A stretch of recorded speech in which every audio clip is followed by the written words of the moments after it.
ਸਨਮਾਨਯੋਗ ਗੁਰੂ ਸਵਾਰਿਓ, ਵਾਹਿਗੁਰੂ ਜੀ ਕਾ ਖਾਲਸਾ, ਵਾਹਿਗੁਰੂ ਜੀ ਕੀ ਵਾਹਿਗੁਰੂ ਜੀ ਕੀ ਫਤਿਹ ਜੀ।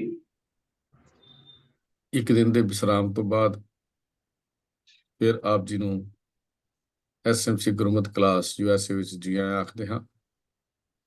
ਅੱਜ ਦੀ ਕਲਾਸ ਵਿੱਚ ਆਪ ਸਾਰਿਆਂ ਦਾ ਸਵਾਗਤ ਹੈ। ਹਰ ਸੋਮਵਾਰ ਸਵਾਲ ਜਵਾਬ ਦਾ ਸੈਸ਼ਨ ਹੁੰਦਾ ਹੈ। ਆਪ ਜੀ ਵੱਲੋਂ ਭੇਜੇ ਹੋਏ ਸਵਾਲਾਂ ਦੇ ਜਵਾਬ ਪੈਨਲ ਮੈਂਬਰਸ ਵੱਲੋਂ ਦਿੱਤੇ ਜਾਂਦੇ ਹਨ। ਜੋ ਸਵਾਲ ਆਪ ਭੇਜਦੇ ਹੋ ਪੈਨਲ ਮੈਂਬਰਸ ਉਸ ਤੇ ਆਪਣੀ ਸਹਿਮਤੀ ਬਣਾ ਕੇ ਆਪ ਜੀ ਦੇ ਨਾਲ ਸਾਂਝੀ ਕਰਦੇ ਹਨ। ਕੋਸ਼ਿਸ਼ ਇਹ ਹੁੰਦੀ ਹੈ ਕਿ ਵੱਧ ਤੋਂ ਵੱਧ ਅਥੈਂਟਿਕ ਜਵਾਬ ਜਿਹੜਾ ਹੈ ਉਸ ਦਾ ਦਿੱਤਾ ਜਾਏ, ਪਰ ਕਈ ਵਾਰੀ ਕੁਝ ਮਟੀਰੀਅਲ ਨਾ ਮਿਲਣ ਕਰਕੇ ਕੋਈ ਜਵਾਬ ਸਾਡੇ ਕੋਲੋਂ ਸਪਸ਼ਟ ਨਹੀਂ ਹੋ ਸਕਦੇ, ਜਾਂ ਸਪਸ਼ਟ ਜਵਾਬ ਅਸੀਂ ਕੋਈ ਸਵਾਲਾਂ ਦੇ ਵੀ ਸਕਦੇ ਹਾਂ, ਕਿਉਂਕਿ ਪੰਥਕ ਤੌਰ ਤੇ ਕੀਤੇ ਹੋਏ ਫੈਸਲਿਆਂ ਦੇ ਜੋ ਹਨ ਉਹਨਾਂ ਨੂੰ ਅਸੀਂ ਸਪਸ਼ਟ ਤੌਰ ਤੇ ਕਈ ਵਾਰੀ ਮੋੜ ਵੀ ਨਹੀਂ ਸਕਦੇ।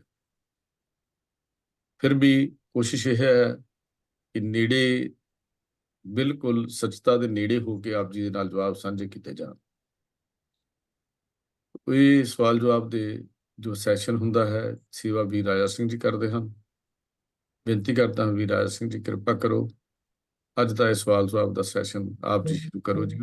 ਵੀਰ ਰਾਜਾ ਸਿੰਘ ਜੀ, ਵਾਹਿਗੁਰੂ ਜੀ ਕਾ ਖਾਲਸਾ, ਵਾਹਿਗੁਰੂ ਜੀ ਕੀ ਫਤਿਹ। ਵਾਹਿਗੁਰੂ ਇੱਕ ਓੰਕਾਰ ਸਤਿਨਾਮ ਕਰਤਾ ਪੁਰਖ ਨਿਰਭਉ ਨਿਰਵੈਰ ਅਕਾਲ ਮੂਰਤ ਅਜੂਨੀ ਸੈਭੰ ਗੁਰ ਪ੍ਰਸਾਦ।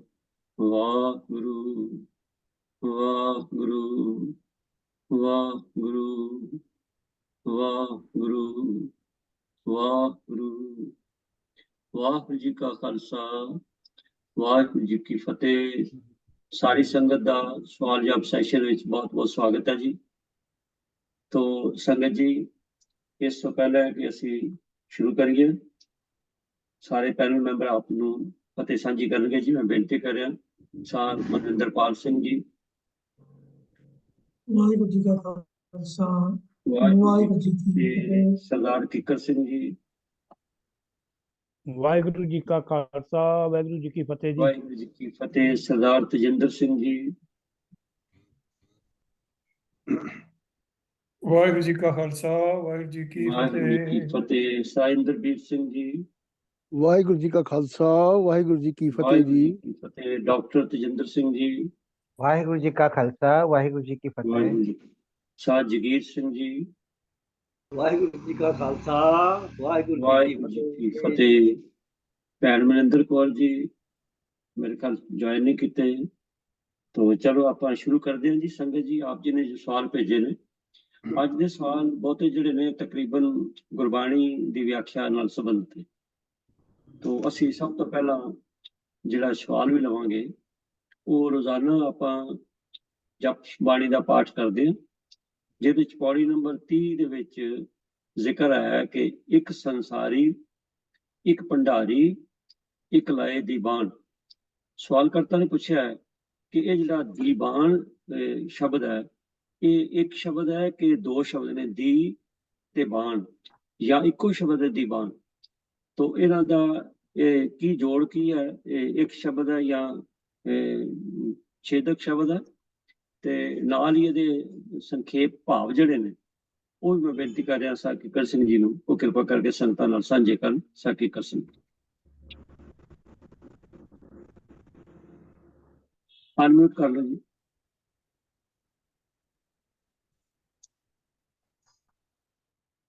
ਕਿੱਕਰ ਸਿੰਘ ਤੁਹਾਡਾ ਮਿਊਟ ਹੈ, ਅਨਮਿਊਟ ਕਰੋ। ਹਾਂਜੀ ਵੀਰ ਜੀ, ਵਾਹਿਗੁਰੂ ਜੀ ਕਾ ਖਾਲਸਾ, ਵਾਹਿਗੁਰੂ ਜੀ ਕੀ ਫਤਿਹ ਜੀ।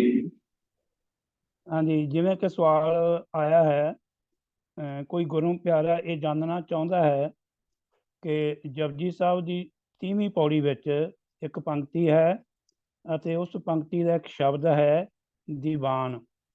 ਕੀ ਇਸ ਸ਼ਬਦ ਨੂੰ ਜਿਵੇਂ ਲਿਖਿਆ ਹੈ ਉਵੇਂ ਹੀ ਪੜ੍ਹਨਾ ਚਾਹੀਦਾ ਹੈ ਕਿ ਜਾਂ ਜਿਵੇਂ ਕਈ ਇਸ ਨੂੰ ਪਦਛੇਦ ਕਰਕੇ ਦੀ ਬਾਣ ਭਾਵ ਦੀ ਅਤੇ ਬਾਣ ਨੂੰ ਅਲੱਗ-ਅਲੱਗ ਕਰਕੇ ਪੜ੍ਹਦੇ ਹਨ।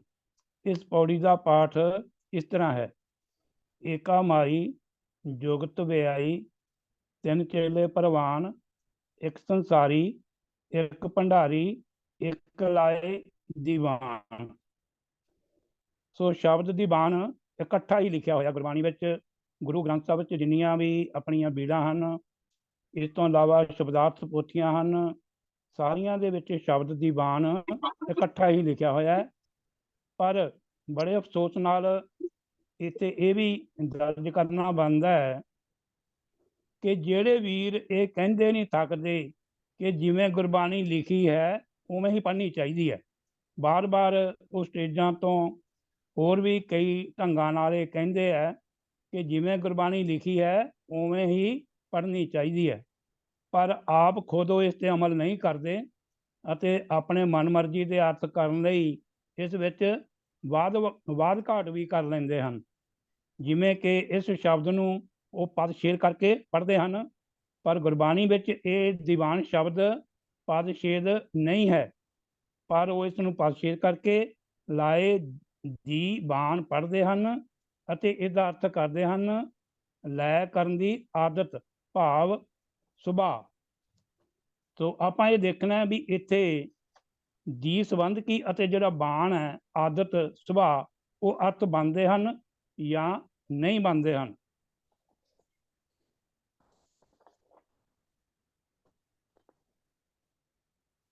ਹਾਂਜੀ, ਇੱਥੇ ਉਹ ਦੀ ਨੂੰ ਸੰਬੰਧਕੀ ਬਣਾ ਕੇ ਅਤੇ ਬਾਣ ਦਾ ਅਰਥ ਆਦਤ ਕਰਦੇ ਹਨ, ਪਰ ਜਦੋਂ ਅਸੀਂ ਸਾਰੇ ਜਪਜੀ ਸਾਹਿਬ ਨੂੰ ਪੜ੍ਹਦੇ ਹਾਂ, ਵਾਚਦੇ ਹਾਂ, ਤਾਂ ਇਸ ਵਿੱਚ ਸੰਬੰਧਕੀ ਦੇ ਤੌਰ 'ਤੇ ਜ਼ਿਆਦਾ ਕੀ, ਕਾ ਅਤੇ ਕੇ ਵਰਤਿਆ ਗਿਆ ਹੈ ਅਤੇ ਜਿਹੜਾ ਦੀ ਸੰਬੰਧਕੀ ਹੈ ਇਹਦੀ ਵਰਤੋਂ ਬਿਲਕੁਲ ਨਹੀਂ ਹੋਈ, ਜਾਂ ਜੇ ਕੇਵਲ ਹੋਈ ਹੈ ਤਾਂ ਕਿਤੇ ਨਾਮਾਤਰ ਹੋ ਸਕਦਾ ਹੈ। ਮੈਂ ਇਹ ਕੋਈ ਦਾਅਵਾ ਨਹੀਂ ਕਰਦਾ 100% ਵੀ ਇਹਦੀ ਵਰਤੋਂ ਨਹੀਂ ਹੋਈ, ਪਰ ਜ਼ਿਆਦਾ ਜਿਹੜੀ ਵਰਤੋਂ ਹੈ, ਜਦੋਂ ਤੁਸੀਂ ਵੀ ਪਾਠ ਕਰੋਗੇ ਧਿਆਨ ਰੱਖਿਓ ਕੀ, ਕਾ ਅਤੇ ਕੇ ਵਰਤਿਆ ਗਿਆ ਹੈ। ਜਿਵੇਂ ਕਿ ਸੰਖੇਪ ਵਿੱਚ ਵੀ ਆਪਾਂ ਜਾਣ ਲੈਂਦੇ ਹਾਂ, ਸਭਨਾ ਜੀਆਂ ਕਾ ਇੱਕ ਦਾਤਾ, ਜੇ ਇੱਕ ਗੁਰ ਕੀ ਸਿੱਖ ਸੁਣੀ, ਦੁਖ ਪਾਪ ਕਾ ਨਾਸ, 68 ਕਾ ਇਸ਼ਨਾਨ, ਸਰਾਂ ਗੁਨਾ ਕੇ ਗਾਹ, ਮੰਨੇ ਕੀ ਗਤ, ਸਗਲ ਭਵਨ ਕੀ ਸੁਧ, ਪੰਚਾਂ ਕਾ ਗੁਰ ਏਕ ਧਿਆਨ, ਧਿਆਨ ਕੀ ਕਰੇ ਵਿਭੂਤ, ਸੱਚੇ ਕੀ ਸਾਚੀ ਕਾਰ। ਹੋਰ ਵੀ ਕਾਫੀ ਹਨ, ਆਪਾਂ ਸਾਰੇ ਕਾ, ਕੀ, ਕੇ, ਇੱਕ ਵਚਨ, ਇਸਤਰੀ ਲਿੰਗ ਤੇ ਬਹੁਵਚਨ ਸਾਰੇ ਹੀ ਵਾਚ ਲਏ। ਮੇਰਾ ਖਿਆਲ ਇਹਨਾਂ ਦੀ ਗਿਣਤੀ 25 ਤੋਂ 30 ਹੋ ਸਕਦੀ ਹੈ ਤੇ ਇੱਥੇ ਸਾਰੇ ਪੜ੍ਹਨੇ ਸੰਭਵ ਵੀ ਨਹੀਂ ਹਨ। ਜਿਹੜਾ ਦੀ ਸ਼ਬਦ ਸੰਬੰਧਕੀ ਦੇ ਤੌਰ 'ਤੇ ਨਹੀਂ ਵਰਤਿਆ ਗਿਆ ਹੈ। ਦੂਜਾ ਸ਼ਬਦ ਹੈ ਜੀ ਬਾਣ, ਭਾਵ ਨਾਣੇ ਅੱਖਰ ਨੂੰ ਔਂਕੜ ਨਾਲ। ਗੁਰਬਾਣੀ ਵਿਆਕਰਨ ਅਨੁਸਾਰ ਬਾਣ ਸ਼ਬਦ ਇੱਕ ਵਚਨ ਪੁਲਿੰਗ ਦਾ ਅਰਥ ਦਿੰਦਾ ਹੈ। ਵੈਸੇ ਬਾਣ ਸ਼ਬਦ ਦੇ ਕਈ ਅਰਥ ਹਨ, ਪਰ ਜ਼ਿਆਦਾ ਜਿਹੜੀ ਵਰਤੋਂ ਹੈ ਉਹ ਤੀਰ ਦੇ ਲਈ ਹੋਈ ਹੈ। ਜਿੱਥੇ ਬਾਣ ਦਾ ਅਰਥ ਆਦਤ ਕਰਕੇ ਹੁੰਦੇ ਹਨ, ਉੱਥੇ ਇਹ ਬਾਣ ਭਾਵ ਨਾਣੇ ਅੱਖਰ ਨੂੰ ਸਿਹਾਰੀ ਨਾਲ ਆਇਆ ਹੈ। ਇਸ ਤਰ੍ਹਾਂ ਇਹਦਾ ਅਰਥ ਜਾਂ ਤਾਂ ਇਸਤਰੀ ਲਿੰਗ ਹੋ ਜਾਂਦਾ ਹੈ, ਜਿਵੇਂ ਕਿ ਪੰਨਾ ਨੰਬਰ ਗੁਰੂ ਗ੍ਰੰਥ ਸਾਹਿਬ ਜੀ ਦੇ 1139 ਤੇ ਪਾਠ ਹੈ, ਕਿਆ ਤੂੰ ਸੋਚੇ ਮਾਨਸ ਬਾਣ। ਇੱਥੇ ਬਾਣ ਜਿਹੜਾ ਸ਼ਬਦ ਹੈ ਨਾਣੇ ਨੂੰ ਸਿਹਾਰੀ ਨਾਲ ਹੈ, ਤੇ ਇੱਥੇ ਜਿਹੜਾ ਅਰਥ ਕੀਤਾ ਗਿਆ ਉਹ ਵੀ ਮਨੁੱਖੀ ਸੁਭਾਅ। ਕਿਆ ਤੂੰ ਸੋਚੇ ਮਾਨਸ ਬਾਣ, ਅੰਤਰਜਾਮੀ ਪੁਰਖ ਸੁਜਾਨ। ਮਾਨਸ ਬਾਣ ਦਾ ਅਰਥ ਕੀਤਾ ਗਿਆ ਹੈ ਜੀ ਮਨੁੱਖੀ ਸੁਭਾਅ, ਤੇ ਬਾਣ ਨਾਣੇ ਨੂੰ ਸਿਹਾਰੀ ਨਾਲ ਆਇਆ ਕਿਉਂਕਿ ਇਸਤਰੀ ਲਿੰਗ ਹੈ। ਜਾਂ ਫਿਰ ਇਹਦਾ ਅਰਥ ਬਾਣ ਨਾਲ, ਬਾਣ ਦੁਆਰਾ, ਕਿਉਂਕਿ ਨਾਣੇ ਨੂੰ ਸਿਹਾਰੀ ਨਾਲ ਹੋਵੇਗਾ ਤਾਂ ਬਾਣ ਨਾਲ, ਬਾਣ ਦੁਆਰਾ, ਬਾਣ ਦੇ ਰਾਹੀਂ ਭਾਵ ਤੀਰ ਨਾਲ, ਤੀਰ ਦੇ ਰਾਹੀਂ, ਤੀਰ ਦੁਆਰਾ ਕਿਸੇ ਨੂੰ ਮਾਰਨਾ, ਕਿਸੇ ਦੀ ਹੱਤਿਆ ਕਰਨੀ, ਕਿਸੇ ਤੇ ਤੀਰ ਚਲਾਉਣਾ, ਉਹ ਵੀ ਅਰਥ ਹੋ ਜਾਂਦੇ ਹਨ, ਜਿਹੜੇ ਕਿ ਇੱਥੇ ਢੁਕਵੇਂ ਨਹੀਂ ਜਾਪਦੇ। ਤੀਰ ਦਾ ਇੱਥੇ ਕੋਈ ਸੰਬੰਧ ਨਹੀਂ। ਸੋ ਇਸ ਕਰਕੇ ਅਸੀਂ ਦੀ ਸੰਬੰਧਕੀ ਅਤੇ ਬਾਣ ਦੇ ਜਦੋਂ ਅਰਥ ਵਰਤਦੇ ਹਾਂ ਤਾਂ ਬਾਣ ਸ਼ਬਦ ਇੱਕ ਵਚਨ ਪੁਲਿੰਗ ਹੈ ਤੇ ਜਿਹੜਾ ਦੀ ਹੈ ਉਹ ਦੀਵਾਨ ਇਕੱਠਾ ਹੀ ਆਏਗਾ, ਸੰਬੰਧ ਕੀ ਦੀ ਵਰਤਿਆ ਹੀ ਨਹੀਂ ਗਿਆ ਤਕਰੀਬਨ ਜਪਜੀ ਸਾਹਿਬ ਦੇ ਵਿੱਚ। ਉਹ ਵੀ ਆਪਾਂ ਦੇਖ ਲਿਆ ਵੀ ਜ਼ਿਆਦਾਤਰ ਕਾ ਕੀ ਕੇ ਹੀ ਵਰਤੇ ਗਏ ਹੈ। ਸੋ ਕੁੱਲ ਮਿਲਾ ਕੇ ਆਪਾਂ ਇਹ ਸਿੱਟਾ ਕੱਢਦੇ ਹਾਂ ਕਿ ਇਹ ਜਿਹੜਾ ਸ਼ਬਦ ਹੈ ਇੱਥੇ ਲਾਏ ਦੀਵਾਨ ਹੀ ਪੜ੍ਹਨਾ ਚਾਹੀਦਾ ਹੈ, ਭਾਵ ਦਰਬਾਰ ਅਥਵਾ ਕਚਹਿਰੀ ਲਾਉਂਦਾ ਹੈ। ਵੀਰ ਜੀ ਵੈਸੇ ਤਾਂ ਉੱਤਰ ਇੱਕ ਲਾਈਨ ਵਿੱਚ ਵੀ ਦਿੱਤਾ ਜਾ ਸਕਦਾ ਹੈ, ਪਰ ਸਵਾਲ ਕਰਤੇ ਦੀ ਤਸੱਲੀ ਵਾਸਤੇ ਵਿਸਤਾਰ ਕਰਨਾ ਵੀ ਜ਼ਰੂਰੀ ਹੁੰਦਾ ਹੈ, ਜਿਹੜੀ ਕਿ ਇੱਕ ਸਾਡੀ ਮਜਬੂਰੀ ਹੈ। ਸੋ ਭੁੱਲ ਚੁੱਕ ਦੀ ਖਿਮਾ ਕਰਨੀ ਜੀ। ਵਾਹਿਗੁਰੂ ਜੀ ਕਾ ਖਾਲਸਾ, ਵਾਹਿਗੁਰੂ ਜੀ ਕੀ ਫਤਿਹ। ਫਤਿਹ। ਨਹੀਂ ਜੀ, ਕੋਈ ਮਜਬੂਰੀ ਵਾਲੀ ਗੱਲ ਨਹੀਂ ਹੈ, ਬਿਲਕੁਲ ਚੰਗਾ ਹੈ, ਕਿਉਂਕਿ ਜਿਨ੍ਹਾਂ ਗੱਲਾਂ ਤੇ ਕਨਫਿਊਜ਼ਨ ਹੋਵੇ ਉਹਨੂੰ ਕਲੈਰਿਟੀ ਦੇਣੀ ਬੜੀ ਜ਼ਰੂਰੀ ਹੈ। ਦੇਖੋ ਕਿੰਨੇ ਹੈਰਾਨੀ ਦੀ ਗੱਲ ਹੈ ਕਿ ਜਪ ਬਾਣੀ ਇੱਕ ਐਸੀ ਹੈ ਜਿਹੜੀ ਬੱਚੇ ਤੋਂ ਲੈ ਕੇ ਬਜ਼ੁਰਗ ਤੱਕ ਸਾਡੀ ਕੌਮ ਵਿੱਚ ਹਰ ਕੋਈ ਪੜ੍ਹਦਾ, ਔਰ ਬਚਪਨ ਤੋਂ ਸ਼ੁਰੂ ਹੋ ਗਿਆ। ਤੇ ਜੇ ਉਸ ਬਾਣੀ ਬਾਰੇ ਵੀ ਅਜੇ ਤੱਕ ਸਾਨੂੰ ਇਹੋ ਜਿਹੇ ਗੱਲਾਂ ਆ ਜਾਣ ਵੀ ਇਕੱਠਾ ਪੜ੍ਹਨਾ, ਪਾਤਸ਼ਾਹੀ ਕਰਕੇ ਪੜ੍ਹਨਾ ਜਾਂ ਕੀ ਕਰਨਾ, ਇਹ ਠੀਕ ਹੈ ਕਿ ਜਪਜੀ ਸਾਹਿਬ ਦੀ ਬਾਣੀ ਜਿਹੜੀ ਹੈ ਇਹਦੇ 'ਚ ਡੂੰਘੀ ਫਿਲਾਸਫੀ ਹੈ। ਪਰ ਜਿਹੜੀ ਅਸੀਂ ਬਾਣੀ ਨਿੱਤ ਪੜ੍ਹਦੇ ਹਾਂ, ਬਈ ਇਹਦਾ ਮਤਲਬ ਇਹ ਹੈ ਕਿ ਜੇ ਅਸੀਂ ਉਹਨੂੰ ਸਮਝ ਕੇ ਨਹੀਂ ਪੜ੍ਹਦੇ, ਜਾਂ ਜਿਹੀਆਂ ਇਹੋ ਜਿਹੀਆਂ ਜਿਹੜੇ ਸ਼ੁਭੇ ਨੇ ਕਈਆਂ ਮਤਲਬ ਵੱਲੋਂ ਖੜੀ ਕੀਤੇ ਜਾਂਦੇ ਨੇ, ਜਿਵੇਂ ਵੀਰ ਜੀ ਨੇ ਥੋੜ੍ਹਾ ਇਸ਼ਾਰਾ ਵੀ ਕੀਤਾ, ਤਾਂ ਸਾਨੂੰ ਦੇਖਣਾ ਚਾਹੀਦਾ ਕਿ ਗੁਰਬਾਣੀ ਜਿਹੜੀ ਹੈ ਉਹ ਸਾਨੂੰ ਕੀ ਸੇਧ ਦੇ ਰਹੀ ਹੈ। ਔਰ ਇਸੇ ਕਰਕੇ ਜ਼ੋਰ ਦਿੱਤਾ ਜਾਂਦਾ ਕਿ ਗੁਰਬਾਣੀ ਵਿਆਕਰਨ, ਗੁਰਬਾਣੀ ਉਚਾਰਨ, ਇਹਨਾਂ ਤੇ ਹਰ ਸਿੱਖ ਨੂੰ ਬਹੁਤ ਜ਼ਿਆਦਾ ਜ਼ੋਰ ਦੇਣਾ ਚਾਹੀਦਾ, ਉਚਾਰਨ ਤੇ ਵਿਆਕਰਨ। ਹਾਲਾਂਕਿ ਕੁਝ ਇੱਕ ਪ੍ਰਚਾਰਕ ਇਹੋ ਜਿਹੇ ਨੇ ਜਿਹੜੇ ਇਹਨਾਂ ਚੀਜ਼ਾਂ ਨੂੰ ਖੰਡਨ ਕਰਦੇ ਵੀ ਇਹਨਾਂ ਦੀ ਕੀ ਲੋੜ ਹੈ, ਪਰ ਜਿੰਨਾ ਚਿਰ ਵਿਆਕਰਨਕ ਤੌਰ ਤੇ ਜਾਂ ਉਚਾਰਨ ਦੇ ਤੌਰ ਤੇ ਅਸੀਂ ਨਹੀਂ ਸਮਝਾਂਗੇ, ਬਾਣੀ ਦੇ ਅਰਥ ਨਹੀਂ ਠੀਕ ਹੋਣਗੇ। ਤਾਂ ਮੈਂ ਧੰਨਵਾਦ ਕਰਦਾ ਵੀਰ ਕਿੱਕਰ ਸਿੰਘ ਜੀ ਦਾ, ਜਿਨ੍ਹਾਂ ਨੇ ਇਹ ਸਾਨੂੰ ਸਪਸ਼ਟ ਕੀਤਾ ਕਿ ਇਹ ਦੀ ਬਾਣ ਨਹੀਂ ਹੈ, ਦੀਵਾਨ ਹੈ। ਦੀ ਬਾਣ ਦੇ ਅਰਥ ਜਿਹੜੇ ਬਣਦੇ ਨੇ ਉਹ ਬੜੇ ਉਹਨਾਂ ਨੇ ਦੱਸੇ ਨੇ, ਪਰ ਚਲੋ ਜਿਹੜੇ ਰੋਜ਼ ਆਪਾਂ ਪਾਠ ਕਰਦੇ ਹਾਂ ਉਹਦੇ 'ਚ ਦੀਵਾਨ ਦਾ ਅਰਥ ਕਚਹਿਰੀ ਹੈ, ਵਾਹਿਗੁਰੂ ਦਾ ਜਿੱਥੇ ਉਹ ਬੈਠ ਕੇ ਹੁਕਮ ਹੁੰਦੇ ਨੇ, ਦਫ਼ਤਰ ਹੈ, ਕਚਹਿਰੀ ਹੈ। ਸੋ ਦੀਵਾਨ ਲਫ਼ਜ਼ ਹੈ, ਇਹ ਇੱਕ ਲਫ਼ਜ਼ ਹੈ, ਦੋ ਲਫ਼ਜ਼ ਨਹੀਂ। ਫਿਰ ਇੱਕ ਵਾਰੀ ਵੀਰ ਜੀ ਦਾ ਧੰਨਵਾਦ। ਸੰਗਤ ਜੀ, ਅਗਲੇ ਸਵਾਲ ਵੱਲ ਚੱਲਦੇ ਹਾਂ। ਅਗਲਾ ਸਵਾਲ ਵੀ ਜਿਹੜਾ ਉਹ ਗੁਰਬਾਣੀ ਦੇ ਉਚਾਰਨ ਨਾਲ ਸੰਬੰਧਿਤ ਹੈ ਕਿ ਇਹਦੇ ਅਰਥ ਕੀ ਨੇ। ਸ੍ਰੀ ਗੁਰੂ ਗ੍ਰੰਥ ਸਾਹਿਬ ਦੇ ਪੰਨਾ 133 ਤੇ ਸ਼ਬਦ ਹੈ, ਜਿਹਦੇ ਚੋਂ ਤੁਕਾਂ ਲਈਆਂ ਗਈਆਂ ਨੇ ਕਿ ਸਤਿਗੁਰ ਕਿਆ ਫਿਟਕਿਆਂ ਮੰਗ ਥੱਕੇ ਸੰਸਾਰ, ਸੱਚਾ ਸ਼ਬਦ ਨਾ ਸੇਵਿਓ ਸਭ ਕਾਜ ਸਵਾਰਨਹਾਰ। ਤਾਂ ਮੈਂ ਬੇਨਤੀ ਕਰ ਰਿਹਾ ਕਿ ਇਹ ਜੋ ਸ਼ਬਦ ਵਿੱਚੋਂ ਤੁਕ ਲਈ ਗਈ ਹੈ, ਜਿਹਦਾ ਸਵਾਲ ਆਇਆ ਸਾਨੂੰ ਕਿ ਇਹਦੇ ਭਾਵ ਕੀ ਨੇ, ਇਹ ਮੈਂ ਬੇਨਤੀ ਕਰ ਰਿਹਾ ਵੀਰ ਮਨਿੰਦਰਪਾਲ ਸਿੰਘ ਜੀ ਨੂੰ, ਉਹ ਕਿਰਪਾ ਕਰਕੇ ਇਹਦੇ ਬਾਰੇ ਸਾਨੂੰ ਸਮਝਾਉਣ। ਵਾਹਿਗੁਰੂ ਜੀ ਕਾ ਖਾਲਸਾ, ਵਾਹਿਗੁਰੂ ਜੀ ਕੀ ਫਤਿਹ। ਜੀ ਸ੍ਰੀ ਰਾਗ ਦੇ ਵਿੱਚ ਗੁਰੂ ਅਮਰਦਾਸ ਪਾਤਸ਼ਾਹ ਦਾ ਉਚਾਰਨ ਕੀਤਾ ਹੋਇਆ ਸ਼ਬਦ ਹੈ, ਜਿਹਦੇ ਵਿੱਚੋਂ ਇਹ ਸਵਾਲ ਵਾਲੀ ਪੰਕਤੀ ਹੈ। ਗੁਰੂ ਗ੍ਰੰਥ ਸਾਹਿਬ ਦੇ ਪੰਨਾ 34 ਦੇ ਉੱਪਰ ਇਹ ਸ਼ਬਦ ਹੈ। तो इस शब्द का पहला ही पता है, जिनी पुरखी सतगुर न सेवियो से दुखिए जुग चार, हर होंदा पुरख ना पछाणिया अभिमान मुठे अहंकार, सतगुर क्या फिटकिया मंग थके संसार, सच्चा शब्द ना सेवियो सब काज सुहारना। इस तो बाद जो है वो राव का पता है, मन मेरे सदा हर वेख दूर, जन्म मरण दुख पर है शब्द रिहा भरपूर। तो जो राव के पते के जो अर्थ हैं संखेप में पहला वो ध्यान च रख लेंगे हाँ।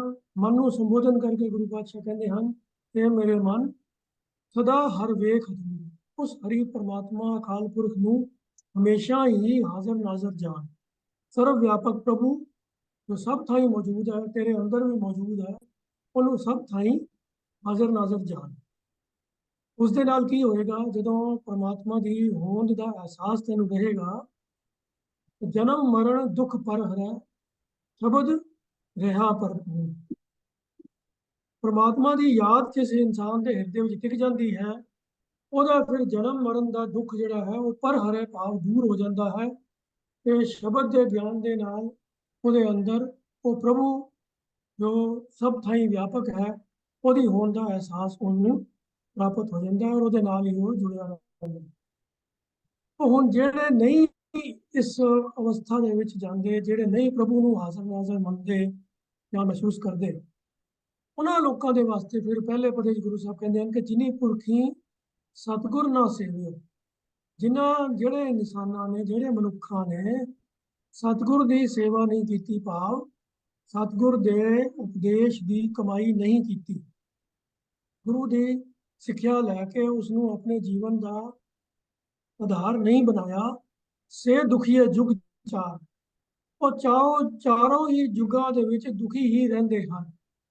ਇੱਥੇ ਚਾਰ ਯੁੱਗ ਜਿਹੜਾ ਹੈ ਮੁਹਾਵਰੇ ਦੇ ਤੌਰ ਤੇ ਵਰਤਿਆ ਗਿਆ ਹੈ, ਜਿਹਦਾ ਭਾਵ ਹੈ ਹਰ ਸਮੇਂ, ਸਮਾਂ ਕੋਈ ਵੀ ਹੋਵੇ, ਯੁੱਗ ਕੋਈ ਵੀ ਹੋਵੇ, ਜੇ ਜੋ ਸਿਧਾਂਤ ਹਨ, ਜੋ ਮਰਿਆਦਾ ਹੈ, ਉਹਦਾ ਪਾਲਨ ਨਹੀਂ ਕੀਤਾ ਜਾਏਗਾ ਤਾਂ ਉਹ ਉਸ ਦੀ ਉਲੰਘਣਾ ਦਾ ਜੋ ਫਲ ਹੈ ਉਹ ਤਾਂ ਭੋਗਣਾ ਹੀ ਪੈਂਦਾ ਹੈ। ਉਹ ਕਾਨੂੰਨ ਕੋਈ ਵੀ ਹੋਵੇ, ਕਿਸੇ ਵੀ ਸਮੇਂ ਅਗਰ ਉਸ ਕਾਨੂੰਨ ਦੀ ਉਲੰਘਣਾ ਕੀਤੀ ਜਾਵੇ ਤਾਂ ਉਹਦੀ ਸਜ਼ਾ ਭੁਗਤਣੀ ਪੈਂਦੀ ਹੈ। ਤਿਵੇਂ ਹੀ ਪ੍ਰਭੂ ਦੀ ਬਣਾਈ ਹੋਈ ਮਰਿਆਦਾ ਤੋਂ ਉਲਟ ਜੇ ਕੰਮ ਕੀਤੇ ਜਾਣ, ਜੇ ਇਨਸਾਨ ਆਪਣਾ ਜੀਵਨ ਪ੍ਰਭੂ ਦੀ ਰਜ਼ਾ ਦੇ ਉਲਟ ਢੰਗ ਨਾਲ ਬਿਤਾਉਣ ਦੀ ਕੋਸ਼ਿਸ਼ ਕਰੇਗਾ ਤਾਂ ਦੁਖੀ ਹੀ ਰਹੇਗਾ। तो इसलिए गुरु साहब ने ये फ्रेज वरत्या है कि जिनी पुरखी सतगुर ना सेवियो से दुखीए जुग चार। वो चारों जुगा भाव हर समय ही दुखी ही रहते हैं। क्यों? घर होंदा पुरख ना पछाणिया अभिमान मुठे अहंकार। वो अपने अहंकार के नाल ही लुटे जाते हैं, अपने अहंकार दे विच ही वो सारे जीवन के काम करते हैं। ते जिहड़ा हर इंसान के हिरदे के अंदर वो अकाल पुरख सर्व व्यापक प्रभु मौजूद है, उसकी वो पहचान नहीं कर सकते, उसका एहसास ही नहीं उन्होंने होंदा, उन्होंने महसूस ही नहीं करते। तो जेडे प्रभु की होंद नूं अपने अंदर मौजूद होंदियां होइयां भी नहीं पछाणदे और अहंकार दे विच रहिंदे हन, तो उन्हां दा बाकी दूजे लोकां दे नाल बिहेवियर माड़ा हो जाता है। धक्का जुलम करते हैं, किसी नाल ठगी करते हैं, जो अपनी सोच मन के मगर तुरते हुए अपने आप को ही चंगा ठीक समझते हैं, दूजिया सब माड़ा और गलत समझते हैं। तो ऐसे गुरु की सिक्ख्या के उलट जीवन जीवन वालों वास्ते गुरु साहब फिर कहते हैं कि सतगुर क्या फिटकियां।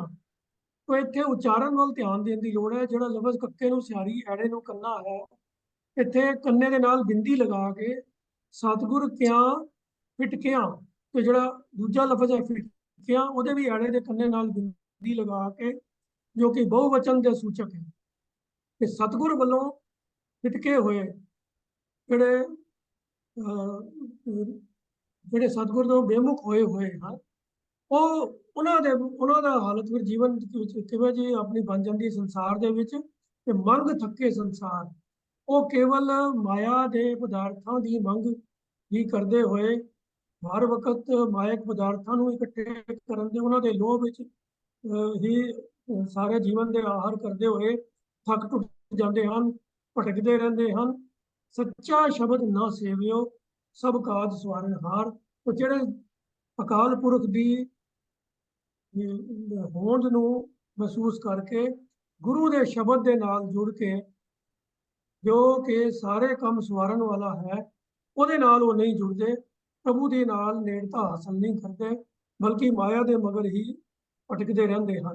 तो ऐसे जीव जो गुरु के शब्द की पालना नहीं करते, उसकी सिक्ख्या अनुसार जीवन नहीं जीते, वो गुरु का उपदेश जो दुनिया के सारे काम सवारन वाला है, जो सर्व दाता देन वाले प्रभु के नाल तुहाडा संबंध नूं जोड़न वाला है, उसनूं छड्ड के मंग थके संसार, वो संसार दे विच केवल मायक पदार्थों की मंग रखते हुए उन्हां दे लोभ लालच विच ही भटकते रहते हैं और थक टुट जाते हैं।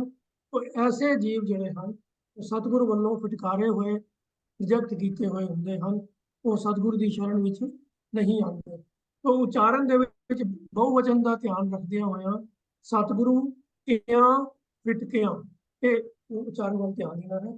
तो इतने ही वचन प्रवान करने की ਹੋਈਆਂ ਭੁੱਲਾਂ ਦੀ ਖਿਮਾ। ਵਾਹਿਗੁਰੂ ਜੀ ਕਾ ਖਾਲਸਾ, ਵਾਹਿਗੁਰੂ ਜੀ ਕੀ ਫਤਿਹ। ਵਾਹਿਗੁਰੂ ਜੀ ਕੀ ਫਤਿਹ। ਦੇਖੋ ਜਿਹੜੀ ਗੱਲ ਵੀਰ ਜੀ ਨੇ ਦੱਸੀ ਹੈ ਸੰਗਤ ਜੀ, ਇੱਕ ਛੋਟੀ ਜੀ ਸਿੱਖਿਆ ਹੈਗੀ ਆਮ, ਜਿਹੜੇ ਹਰ ਕੋਈ ਸਮਝ ਆਉਂਦਾ, ਜਿਹਦੇ ਨਾਲ ਸਾਰਾ ਸੰਸਾਰ ਸੁਖੀ ਰਹਿ ਸਕਦਾ। ਤੇ ਉਸ ਛੋਟੀ ਜਿਹੀ ਸਿੱਖਿਆ ਨੂੰ ਭੁੱਲਣ ਨਾਲ ਸਾਰਾ ਸੰਸਾਰ ਦੁਖੀ ਹੈ। ਗੁਰਬਾਣੀ 'ਚ ਬੜਾ ਸਪਸ਼ਟ ਹੈ ਕਿ ਸਭੇ ਕਾ ਰਾਮ ਬੋਲਾ ਰਾਮਾ ਬੋਲਾ ਰਾਮ ਬਿਨਾ ਕੋ ਬੋਲਾ। ਤੋ ਅੱਜ ਵੀ ਜਿਹੜੀ ਵੀਰ ਜੀ ਨੇ ਕਲੈਰੀਫਿਕੇਸ਼ਨ ਦਿੱਤੀ ਹੈ ਕਿ ਜੇਕਰ ਅਸੀਂ ਇਸ ਸਿੱਖਿਆ ਨੂੰ ਸਮਝ ਲਈਏ ਕਿ ਸਾਰੀ ਕਾਇਨਾਤ ਵਿੱਚ ਇੱਕ ਵਾਹਿਗੁਰੂ ਵਸਦਾ, ਹੋਰ ਕੋਈ ਹੈ ਹੀ ਨਹੀਂ, ਤੇ ਜੇਕਰ ਅਸੀਂ ਇਹ ਸਮਝੀਏ ਸਾਰੀ ਕਾਇਨਾਤ 'ਚ ਵਾਹਿਗੁਰੂ ਵਸਦਾ ਤੇ ਅਸੀਂ ਹਰ ਇੱਕ ਜੋ ਰੱਬ ਦੇ ਦਰਸ਼ਨ ਕਰੀਏ ਤਾਂ ਸਾਰੇ ਝਗੜੇ ਰਗੜੇ ਮੁੱਕ ਜਾਣਗੇ। ਕਿਵੇਂ ਕਰਨਾ? ਪਰ ਜੇਕਰ ਹੁਣ ਅੱਜ ਸੰਸਾਰ ਵਿੱਚ ਝਗੜਾ ਕਿਸ ਗੱਲ, ਇਹ ਜਿਹੜੀ ਕਤਲੋ ਗਾਰਤ ਹੈ, ਝਗੜੇ ਨੇ, ਲੜਾਈਆਂ ਨੇ, ਇਹਦਾ ਮੂਲ ਕਾਰਨ ਤੇ ਇਹੀ ਮੈਂ ਕਿ ਅਸੀਂ ਆਪ ਯੂਨੀਵਰਸ ਦੇ ਵਿੱਚ ਰੱਬ ਦੇ ਦਰਸ਼ਨ ਨਹੀਂ ਕਰਦੇ, ਕਿਸੇ ਹੋਰ ਅੱਖ ਨਾਲ ਦੇਖ ਰਹੇ। ਤੋ ਆਓ ਆਪਾਂ ਸਤਿਗੁਰੂ ਦੀ ਸਿੱਖਿਆ ਤੇ ਚੱਲੀਏ। ਔਰ ਅੱਜ ਦੇ ਵੀ ਇਸ ਸਵਾਲ ਦੇ ਵਿੱਚ ਜਿਹੜਾ ਸਾਨੂੰ ਜਵਾਬ ਮਿਲਿਆ ਉਹ 'ਚ ਇਹੀ ਹੈ ਕਿ ਅਸੀਂ ਰੱਬੀ ਜੋਤ ਨੂੰ ਪਛਾਣ ਕਿਵੇਂ ਕਰਨਾ ਜੀ। ਤੋ ਧੰਨਵਾਦ ਹੈ ਵੀਰ MP ਸਿੰਘ ਜੀ। ਤੇ ਆਓ ਸੰਗਤ ਜੀ ਜਿਹੜਾ ਅਗਲਾ ਸਵਾਲ ਆਪਾਂ ਲੈਂਦੇ ਹਾਂ ਜੀ।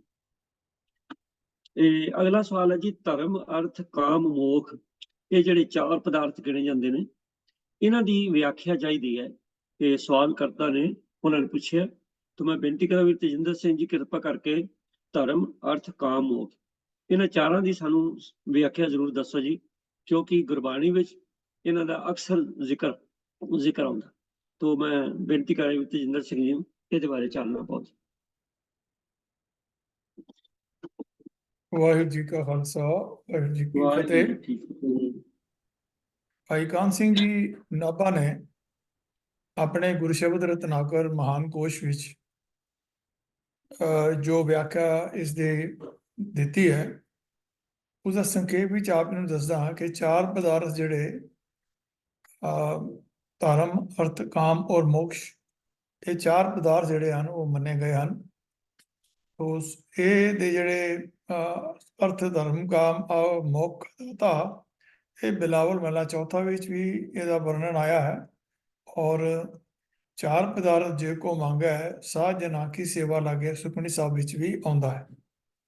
ਤੋ ਆਓ ਹੁਣ ਜੋ 4 ਪਦਾਰਥ ਦੀ ਜੋ ਵਿਆਖਿਆ ਹੈ, ਜੋ ਸਿੱਖ ਪੰਥ ਵਿਸ਼ਵਕੋਸ਼ ਗੁਰਰਤਨ ਪਬਲਿਸ਼ਰ ਪਟਿਆਲਾ ਨੇ ਛਾਪਿਆ ਹੈ, ਉਸ ਵਿੱਚ ਜੋ ਵਿਆਖਿਆ ਹੈ ਉਹ ਆਪ ਜੀ ਨਾਲ ਸਾਂਝੀ ਕਰਦਾ ਹਾਂ। ਭਾਰਤੀ ਅਧਿਆਤਮਵਾਦ ਦੇ ਬਹੁਤ ਚਰਚਿਤ 4 ਪਦਾਰਥਾਂ ਦਾ ਸੰਬੰਧ ਪੁਰਸ਼ਾਰਥ ਨਾਲ ਹੈ। ਪੁਰਸ਼ਾਰਥ ਤੋਂ ਭਾਵ ਹੈ ਪੁਰਸ਼ ਦੁਆਰਾ ਪ੍ਰਾਪਤ ਕਰਨ ਯੋਗ। ਹਿੰਦੂ ਧਰਮ ਦੇ ਚਿੰਤਕਾਂ ਨੇ 4 ਪੁਰਸ਼ਾਰਥ ਮੰਨੇ ਹਨ, ਧਰਮ ਅਰਥ ਕਾਮ ਅਤੇ ਮੋਕਸ਼। ਇਹਨਾਂ ਨੂੰ ਹੀ 4 ਪਦਾਰਥ ਵੀ ਕਿਹਾ ਜਾਂਦਾ ਹੈ। ਧਰਮ ਦਾ ਅਰਥ ਹੈ ਜੀਵਨ ਦੇ ਕਰਤੱਵ ਨੂੰ ਪਾਲਣ ਵਾਲੇ ਤੱਤ। ਅਰਥ ਤੋਂ ਭਾਵ ਹੈ ਜੀਵ ਦੇ ਭੌਤਿਕ ਸਾਧਨ। ਕਾਮ ਦਾ ਅਰਥ ਹੈ ਜੀਵਨ ਦੀਆਂ ਜਾਇਜ਼ ਜਾਂ ਉਚਿਤ ਕਾਮਨਾਵਾਂ। ਮੋਕਸ਼ ਦਾ ਅਰਥ ਹੈ ਸੰਸਾਰਿਕ ਬੰਧਨਾਂ ਤੋਂ ਖਲਾਸੀ। ਇਹਨਾਂ ਵਿੱਚ ਪਹਿਲੇ 3 ਦਾ ਸੰਬੰਧ ਸੰਸਾਰਿਕਤਾ ਨਾਲ ਹੈ ਅਤੇ ਚੌਥੇ ਦਾ ਸੰਬੰਧ ਪਰਮ ਪਦ ਦੀ ਪ੍ਰਾਪਤੀ ਨਾਲ ਹੈ।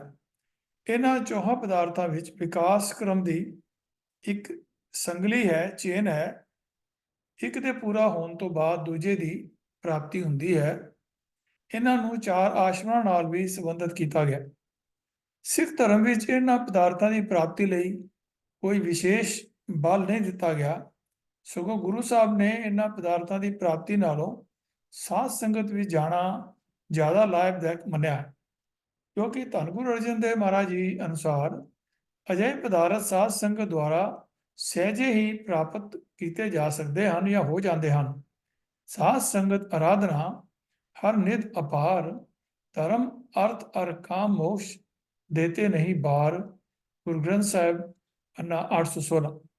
ਸੁਖਮਨੀ ਸਾਹਿਬ ਦੀ ਬਾਣੀ ਵਿੱਚ ਵੀ ਅੰਕਿਤ ਹੋਇਆ ਹੈ ਕਿ ਇਹਨਾਂ ਪਦਾਰਥਾਂ ਦੀ ਇੱਛਾ ਕਰਨ ਵਾਲੇ ਨੂੰ ਸਾਧ ਜਨਾਂ ਦੀ ਸੇਵਾ ਕਰਨੀ ਚਾਹੀਦੀ ਹੈ। 4 ਪਦਾਰਥ ਜੇ ਕੋ ਮੰਗੈ ਸਾਧ ਜਨਾਂ ਕੀ ਸੇਵਾ ਲਾਗੈ। ਗੁਰੂ ਗ੍ਰੰਥ ਸਾਹਿਬ ਪੰਨਾ 266। ਤੋ ਇਹ ਵਿਚਾਰ ਜਿਹੜੇ ਹਨ ਉਹ ਮੈਂ ਜੋ ਦੱਸੇ ਹਨ, ਇਸ ਨੂੰ ਗੁਰੂ ਅਰਜਨ ਦੇਵ ਮਹਾਰਾਜ ਜੀ ਨੇ ਵੀ ਜਿਹੜੀ ਪੰਕਤੀਆਂ ਆਪ ਜੀ ਨੂੰ ਸਾਂਝੀਆਂ ਕੀਤੀਆਂ ਹਨ, ਉਹਦੇ ਵਿੱਚ ਵੀ ਦੱਸਿਆ ਕਿ ਸਾਧ ਸੰਗਤ ਆਰਾਧਨਾ ਹਰ ਨਿਤ ਅਪਾਰ, ਧਰਮ ਅਰਥ ਕਾਮ ਮੋਕਸ਼ ਦੇਤੇ ਨਹੀਂ ਬਾਰ। ਭਗਤ ਕਬੀਰ ਜੀ ਵੀ ਪ੍ਰਭੂ ਨੂੰ ਸਰਬ ਸੁੱਖਾਂ ਦਾ ਦਾਤਾ ਦੱਸਦੇ ਹੋਏ ਫਰਮਾਉਂਦੇ ਹਨ, ਮੰਗੋ ਕਾਹੇ ਰੰਗ ਸਭ ਦੇਖੋ तुम्ही ते मेरू निस्तार। कह कबीर तुम समर्थ दाते, चार पदार्थ देत ना बार। आप तू चार पदार्थ बख्शਣ ਲੱਗਿਆ ਤੂੰ ਕੋਈ ਦੇਰ ਨਹੀਂ ਲਾਂਦਾ। ਜਿਵੇਂ ਹਿੰਦੂ ਧਰਮ ਵਿੱਚ ਇਹਨਾਂ ਪਦਾਰਥਾਂ ਨੂੰ ਪ੍ਰਾਪਤ ਕਰਨ ਵਾਸਤੇ ਕਈ ਤਰੀਕੇ ਦੇ ਯੋਗ ਸਾਧਨ ਵਗੈਰਾ ਕੀਤੇ ਜਾਂਦੇ ਹਨ, ਲੇਕਿਨ ਗੁਰਮਤ ਵਿੱਚ ਜਿਵੇਂ ਗੁਰੂ ਅਰਜਨ ਦੇਵ ਪਾਤਸ਼ਾਹ ਜੀ ਨੇ ਔਰ ਕਬੀਰ ਸਾਹਿਬ ਨੇ ਸਾਨੂੰ ਸਮਝਾਇਆ ਹੈ ਕਿ ਸਾਧ ਸੰਗਤ ਵਿੱਚ ਸੇਵਾ ਕਰਕੇ ਸਿਮਰਨ ਕਰਕੇ ਹੀ ਇਹ ਜੋ ਪਦ ਹਨ ਇਹ ਸਹਿਜੇ ਹੀ ਪ੍ਰਾਪਤ ਕੀਤੇ ਜਾ ਸਕਦੇ ਹਨ। ਪਾਸ ਹੈ ਜਿਨ੍ਹਾਂ ਸਵਾਲ ਪੁੱਛਿਆ ਹੈ, ਉਹਨਾਂ ਨੂੰ ਜਵਾਬ ਮਿਲ ਗਿਆ ਹੋਏਗਾ। ਇਸ ਤੋਂ ਇਲਾਵਾ ਵੀ ਹੋਰ ਕਿਸੇ ਦਾ ਕੋਈ ਵਿਚਾਰ ਹੋਵੇ ਤਾਂ ਆਪ ਸਾਰੇ ਦੇ ਸਕਦੇ ਹੋ। ਤੋਂ ਵਿਚਾਰ ਕਰਦਿਆਂ ਹੋਈਆਂ ਅਨੇਕਾਂ ਭੁੱਲਾਂ ਦੀ ਆਪ ਪਾਸੋਂ ਖਿਮਾ ਮੰਗਦਾ ਹਾਂ। ਆਓ ਫਤਿਹ ਬੁਲਾਈਏ। ਵਾਹਿਗੁਰੂ ਜੀ ਕਾ ਖਾਲਸਾ, ਵਾਹਿਗੁਰੂ ਜੀ ਕੀ ਫਤਿਹ। ਵਾਹਿਗੁਰੂ ਜੀ ਕੀ ਫਤਿਹ। ਵੀਰ ਜੀ ਨੇ ਧਰਮ ਅਰਥ ਕਾਮ ਮੋਖ ਦੀ ਵਿਆਖਿਆ ਦਿੱਤੀ ਹੈ। ਸੰਗਤ ਜੀ, ਸਾਰਾ ਸੰਸਾਰ ਜਿਹੜਾ ਹੈ ਸਵਾਏ ਵਿਰਲੇ ਭਾਗਾਂ ਵਾਲੇ ਜਿਨ੍ਹਾਂ ਦੀ ਸੁਰਤੀ ਪ੍ਰਭੂ ਨਾਲ ਜੁੜੀ ਹੈ, ਉਹਨਾਂ ਨੂੰ ਛੱਡ ਕੇ ਆਮ ਅਸੀਂ ਦੁਨੀਆਦਾਰ ਜਿਹੜੇ ਨੇ ਇਹ ਮਾਇਆ ਦੇ ਤਿੰਨਾਂ ਗੁਣਾਂ 'ਚ ਸਾਰੀ ਉਮਰ ਤੁਰੇ ਇਹਨਾਂ ਵਿੱਚ ਸਾਰੇ ਭਟਕਦੇ ਰਹਿੰਦੇ। ਪਰੰਤੂ ਗੁਰਬਾਣੀ ਵਿੱਚ ਜੋ ਉਪਦੇਸ਼ ਹੈ ਗੁਰਬਾਣੀ ਦੇ ਮੰਨਣ ਵਾਲੇ ਨੂੰ ਕਿ ਇਹਨਾਂ ਚੀਜ਼ਾਂ 'ਚ ਭਟਕਣ ਦੀ ਲੋੜ ਨਹੀਂ, ਸਗੋਂ ਤਾਂ ਇਹ ਬਿਲਕੁਲ ਤੁੱਛ ਨੇ। ਗੁਰਬਾਣੀ ਵਿੱਚ ਤਾਂ ਬੜਾ ਸਪਸ਼ਟ ਸਾਨੂੰ ਹਦਾਇਤ ਦਿੱਤੀ ਗਈ ਹੈ ਕਿ ਰਾਜ ਨਾ ਚਾਹੋ, ਮੁਕਤ ਨਾ ਚਾਹੋ, ਮਨ ਪ੍ਰੀਤ ਕਰ ਚਰਨ ਕਮਲਾਰੇ। ਇਹਨਾਂ ਚੀਜ਼ਾਂ ਦੀ ਜ਼ਰੂਰਤ ਨਹੀਂ। ਜੋ ਵੀਰ ਜੀ ਨੇ ਦੱਸਿਆ ਕਿ ਅਨੁਮਤੀਆਂ ਵਿੱਚ ਇਹਨਾਂ ਬਾਰੇ ਬੜੇ ਮਤਲਬ ਹੈ ਵੀ ਧਰਮ ਅਰਥ ਕਾਮ ਮੋਖ ਜਿਹੜੇ ਨੇ ਇਹਨਾਂ ਲਈ ਬੜੇ ਹੀ ਯਤਨ ਕੀਤੇ ਜਾਂਦੇ ਨੇ। ਔਰ ਖਾਸ ਕਰਕੇ ਜਿਹੜਾ ਮੁਕਤੀ ਦਾ ਹੈ ਇਹ ਤਾਂ ਤਕਰੀਬਨ ਹਰ ਇੱਕ ਦੇ ਮਨ ਨੂੰ ਚਲਾ ਲਓ ਮੇਰੀ ਮੁਕਤੀ ਹੋ ਜਾਏ, ਤੇ ਅਸੀਂ ਇਸ ਤੋਂ ਮੁਕਤ ਹਾਂ ਕਿ ਨਹੀਂ ਇਹ ਦੇਖਣਾ। ਮੁਕਤੀ ਵੀ ਗੁਰਬਾਣੀ ਅਨੁਸਾਰ ਜੇ ਅਸੀਂ ਮੁਕਤੀ ਮੰਗਦੇ ਹਾਂ ਤਾਂ ਇਹ ਵੀ ਤੇ ਇੱਕ ਮਨ ਦੀ ਉਮੰਗ ਹੈ ਨਾ, ਮਨ ਦੀ ਤੜਪ ਹੈ ਨਾ, ਮਨ ਦੀ ਮਤਲਬ ਹੈ ਵੀ ਮੰਗ ਹੀ ਹੈ। ਸੋ ਇਸੇ ਕਰਕੇ ਗੁਰਬਾਣੀ 'ਚ ਸਾਨੂੰ ਹੁਕਮ ਹੈ ਰਾਜ ਨਾ ਚਾਹੋ।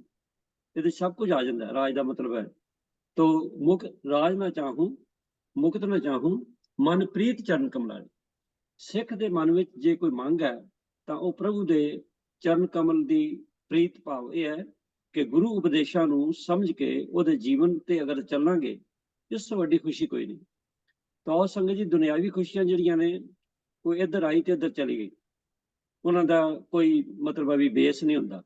ਤੇ ਦੁਨਿਆਵੀ ਖੁਸ਼ੀਆਂ ਪਿੱਛੇ, ਦੁਨਿਆਵੀ ਪ੍ਰਾਪਤੀਆਂ ਪਿੱਛੇ ਦੇਖੋ ਅਸੀਂ ਸਾਰੀ ਉਮਰ ਲੱਗੇ ਰਹਿੰਦੇ ਹਾਂ, ਤੇ ਅਖੀਰ ਹੱਥ ਵਿੱਚ ਕੀ ਆਉਂਦਾ ਉਹ ਤੇ ਬਾਣੀ 'ਚ ਬੜਾ ਸਪਸ਼ਟ ਹੈ ਵੀ ਰਾਮ ਗਿਓ ਰਾਵਣ ਗਿਓ ਸਭ ਜਾ ਕੋ ਬਹੁ ਪਰਵਾਹ, ਕੋ ਨਾਨਕ ਸਥਿਰ ਨਹੀਂ ਸੁਪਨੇ ਜੋ ਸੰਸਾਰ।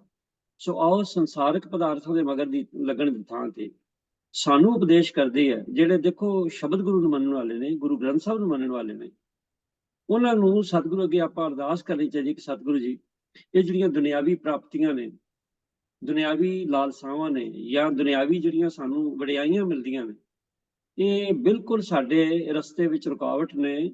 ਸਾਨੂੰ ਇਸ ਮਾਇਆ ਦੇ ਜਿਹੜਾ ਚੱਕਰ ਵੀ ਉਹਦੇ 'ਚ ਫਸਾਈ ਰੱਖਦੇ ਹਨ। ਅਸੀਂ ਇਹਨਾਂ ਤੋਂ ਉੱਪਰ ਜਾਣਾ, ਅਸੀਂ ਗੁਰਬਾਣੀ ਅਨੁਸਾਰ ਆਪਣਾ ਜੀਵਨ ਜਿਉਣਾ।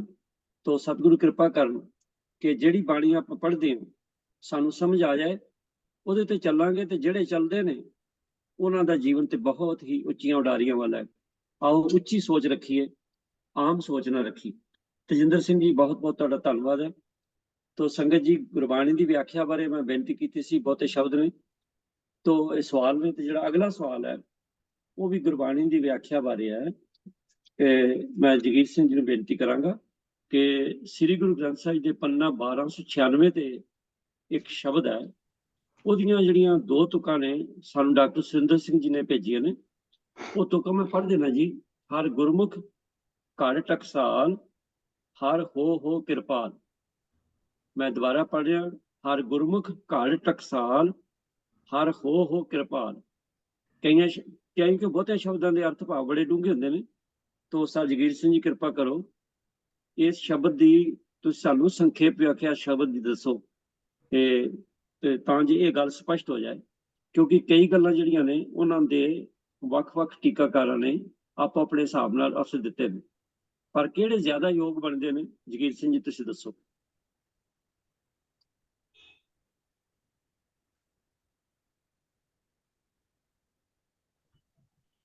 ਹਾਂਜੀ, ਵਾਹਿਗੁਰੂ ਜੀ ਕਾ ਖਾਲਸਾ, ਵਾਹਿਗੁਰੂ ਜੀ ਕੀ ਫਤਿਹ।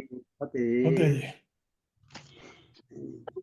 ਮਨ ਜਪੋ ਰਾਮ ਗੋਪਾਲ, ਹਰ ਰਤਨ ਜਵੇਹਰ ਲਾਲ, ਹਰ ਗੁਰਮੁਖ ਘੜ ਟਕਸਾਲ, ਹਰ ਹੋ ਕਿਰਪਾਲ। ਇਹ ਰਹੌਜੀਆਂ ਤੁਕਾਂ ਹਨ। ਇਹ ਸ਼ਬਦ ਗੁਰੂ ਰਾਮਦਾਸ ਜੀ ਨੇ ਕਾਂਗੜਾ ਰਾਗ ਵਿੱਚ ਬਾਣੀ ਪੜਤਾਲ ਘਰ ਪੰਜਵਾਂ ਵਿੱਚ ਉਚਾਰਨ ਕੀਤਾ ਹੈ, ਜੋ ਕਿ ਸ੍ਰੀ ਗੁਰੂ ਗ੍ਰੰਥ ਸਾਹਿਬ ਜੀ ਵਿੱਚ 1296 ਅੰਕ ਉੱਤੇ ਦਰਜ ਹੈ। ਮਨ ਦਾ ਨੰਨਾ ਮੁਕਤਾ ਹੈ, ਅਰਥ ਹੈ ਹੇ ਮਨ। ਗੋਪਾਲ, ਵੈਸੇ ਗੋਪਾਲ ਗੱਗੇ ਨੂੰ ਹੋੜੇ ਨਾਲ ਆਉਂਦਾ, ਇੱਥੇ ਔਂਕੜ ਨਾਲ ਆਇਆ। ਔਂਕੜ ਨਾਲ ਇਸ ਕਰਕੇ ਆਇਆ ਕਿਉਂਕਿ ਇਸ ਪੰਕਤੀ ਵਿੱਚ ਇੱਕ ਮਾਤਰਾ ਘਟਾਉਣੀ ਹੈ, ਇਸ ਕਰਕੇ ਗੋਪਾਲ ਆਇਆ ਹੈ। ਇਹਦਾ ਅਰਥ ਹੈ ਸ੍ਰਿਸ਼ਟੀ ਦਾ ਪਾਲਣਹਾਰ ਪ੍ਰਭੂ। ਗੁਰਮੁਖ ਦਾ ਅਰਥ ਹੈ ਗੁਰੂ ਦੀ ਸ਼ਰਨ ਪੈ ਕੇ। ਮਨ ਜਪੋ ਰਾਮ ਗੋਪਾਲ, ਹੇ ਮੇਰੇ ਮਨ ਸ੍ਰਿਸ਼ਟੀ ਦੇ ਪਾਲਣਹਾਰ ਪ੍ਰਭੂ ਨੂੰ ਜਪਿਆ ਕਰ। ਹਰ ਰਤਨ ਜਵੇਹਰ ਲਾਲ, ਹਰੀ ਦਾ ਨਾਮ ਹੀ ਰਤਨ ਹਨ, ਹਰੀ ਦੇ ਨਾਮ ਹੀ ਜਵਾਹਰ ਹਨ, ਹਰੀ ਦੇ ਨਾਮ ਹੀ ਲਾਲ ਹਨ। ਭਾਵ ਰਤਨ, ਜਵਾਹਰ ਅਤੇ ਲਾਲ ਹਰੀ ਦਾ ਨਾਮ ਹੀ ਹੈ। ਹਰ ਗੁਰਮੁਖ ਘੜ ਟਕਸਾਲ, ਹਰੀ ਦਾ ਨਾਮ ਤੇਰੇ ਵਾਸਤੇ ਇੱਕ ਸੁੰਦਰ ਗਹਿਣਾ ਹੈ। ਇਸ ਨੂੰ ਗੁਰੂ ਦੀ ਸ਼ਰਨ ਪੈ ਕੇ ਸਾਧ ਸੰਗਤ ਦੀ ਟਕਸਾਲ ਵਿੱਚ ਘੜਿਆ ਕਰ ਜੀ। ਅੱਗੇ ਹੈ ਹਰ ਹੋ ਕਿਰਪਾਲ, हे ਪ੍ਰਭੂ ਤੂੰ ਮੇਰੇ ਉੱਤੇ ਦਇਆਵਾਨ ਹੋ। ਹਰ ਹੋ ਕਿਰਪਾਲ, परमात्मा दयावान है। इतनी बेनती प्रवान करना जी। वाहिगुरु जी का खालसा, वाहिगुरु जी की। ਸਰ ਜਗੀਰ ਸਿੰਘ ਜੀ, ਤੁਸੀਂ ਥੋੜਾ ਇਹ ਵੀ ਦੱਸ ਦਿਓ ਵੀ ਜਿਹੜਾ ਇਹ ਸ਼ਬਦ ਹੈਡਿੰਗ ਦੇ ਵਿੱਚ ਪੜਤਾਲ ਆਉਂਦਾ ਕਿਤੇ ਕਿਤੇ, ਇਹ ਪੜਤਾਲ ਬਾਰੇ ਜਾਣਕਾਰੀ ਦਿਓ। ਇਸ ਸ਼ਬਦ ਦੀ ਕਿਉਂਕਿ ਪੜਤਾਲ ਹੈ ਤੇ ਇਹ ਤਾਲ ਹੁੰਦੇ ਨੇ, ਉਹ ਚੇਂਜ ਹੁੰਦੇ ਨੇ, ਉਹਨੂੰ ਫਿਰ ਪੜਤਾਲ ਕਹਿੰਦੇ ਨੇ। ਕਿਤੇ 3 ਤਾਲ ਵੱਜਦੀ ਹੈ, ਕਿਤੇ ਜ਼ਿਆਦਾ, ਕਿਤੇ ਘੱਟ। ਇਹ ਪੜਤਾਲ ਚੇਂਜ ਹੁੰਦਾ ਹੈਗਾ ਗਾ, ਉਹਨੂੰ ਪੜਤਾਲ ਕਹਿੰਦੇ ਨੇ ਜੀ। ਤੋ ਮਤਲਬ ਜਿੱਥੇ ਤਾਲ ਚੇਂਜ ਹੁੰਦਾ, ਤਾਲ ਬਦਲਦਾ, ਤੁਸੀਂ ਇਹ ਕਹਿਣਾ ਚਾਹੁੰਦੇ? ਤਾਲ ਬਦਲਦਾ? ਹਾਂਜੀ, ਤਾਲ ਬਦਲਦੇ ਨੇ ਜਿਹਦੇ ਵਿੱਚ। ਹਾਂ, ਤੇ ਸੰਗਤ ਜੀ ਕਿਉਂਕਿ ਬਾਣੀ ਸਾਰੀ ਜਿਹੜੀ ਹੈ ਉਹ ਰਾਗਾਂ 'ਚ ਹੈ, ਤੇ ਚਲੋ ਨਾਲ ਨਾਲ ਸਾਨੂੰ ਇਹ ਵੀ ਜਾਣਕਾਰੀ ਮਿਲਦੀ ਰਹੇ। ਮੈਂ ਤਾਂ ਵੀਰ ਜੀ ਨੂੰ ਬੇਨਤੀ ਕੀਤੀ ਹੈ, ਕਿਉਂਕਿ ਜਿਸ ਉੱਤੇ ਲਿਖਿਆ ਹੁੰਦਾ ਪੜਤਾਲ, ਤਾਂ ਕਈ ਵਾਰੀ ਸੰਥਿਆ ਕਲਾਸ ਵੀ ਜਿਹੜਾ ਉਹ ਸਵਾਲ ਆਉਂਦੇ ਨੇ ਵੀ ਪੜਤਾਲ ਕਿਉਂ ਲਿਖਿਆ।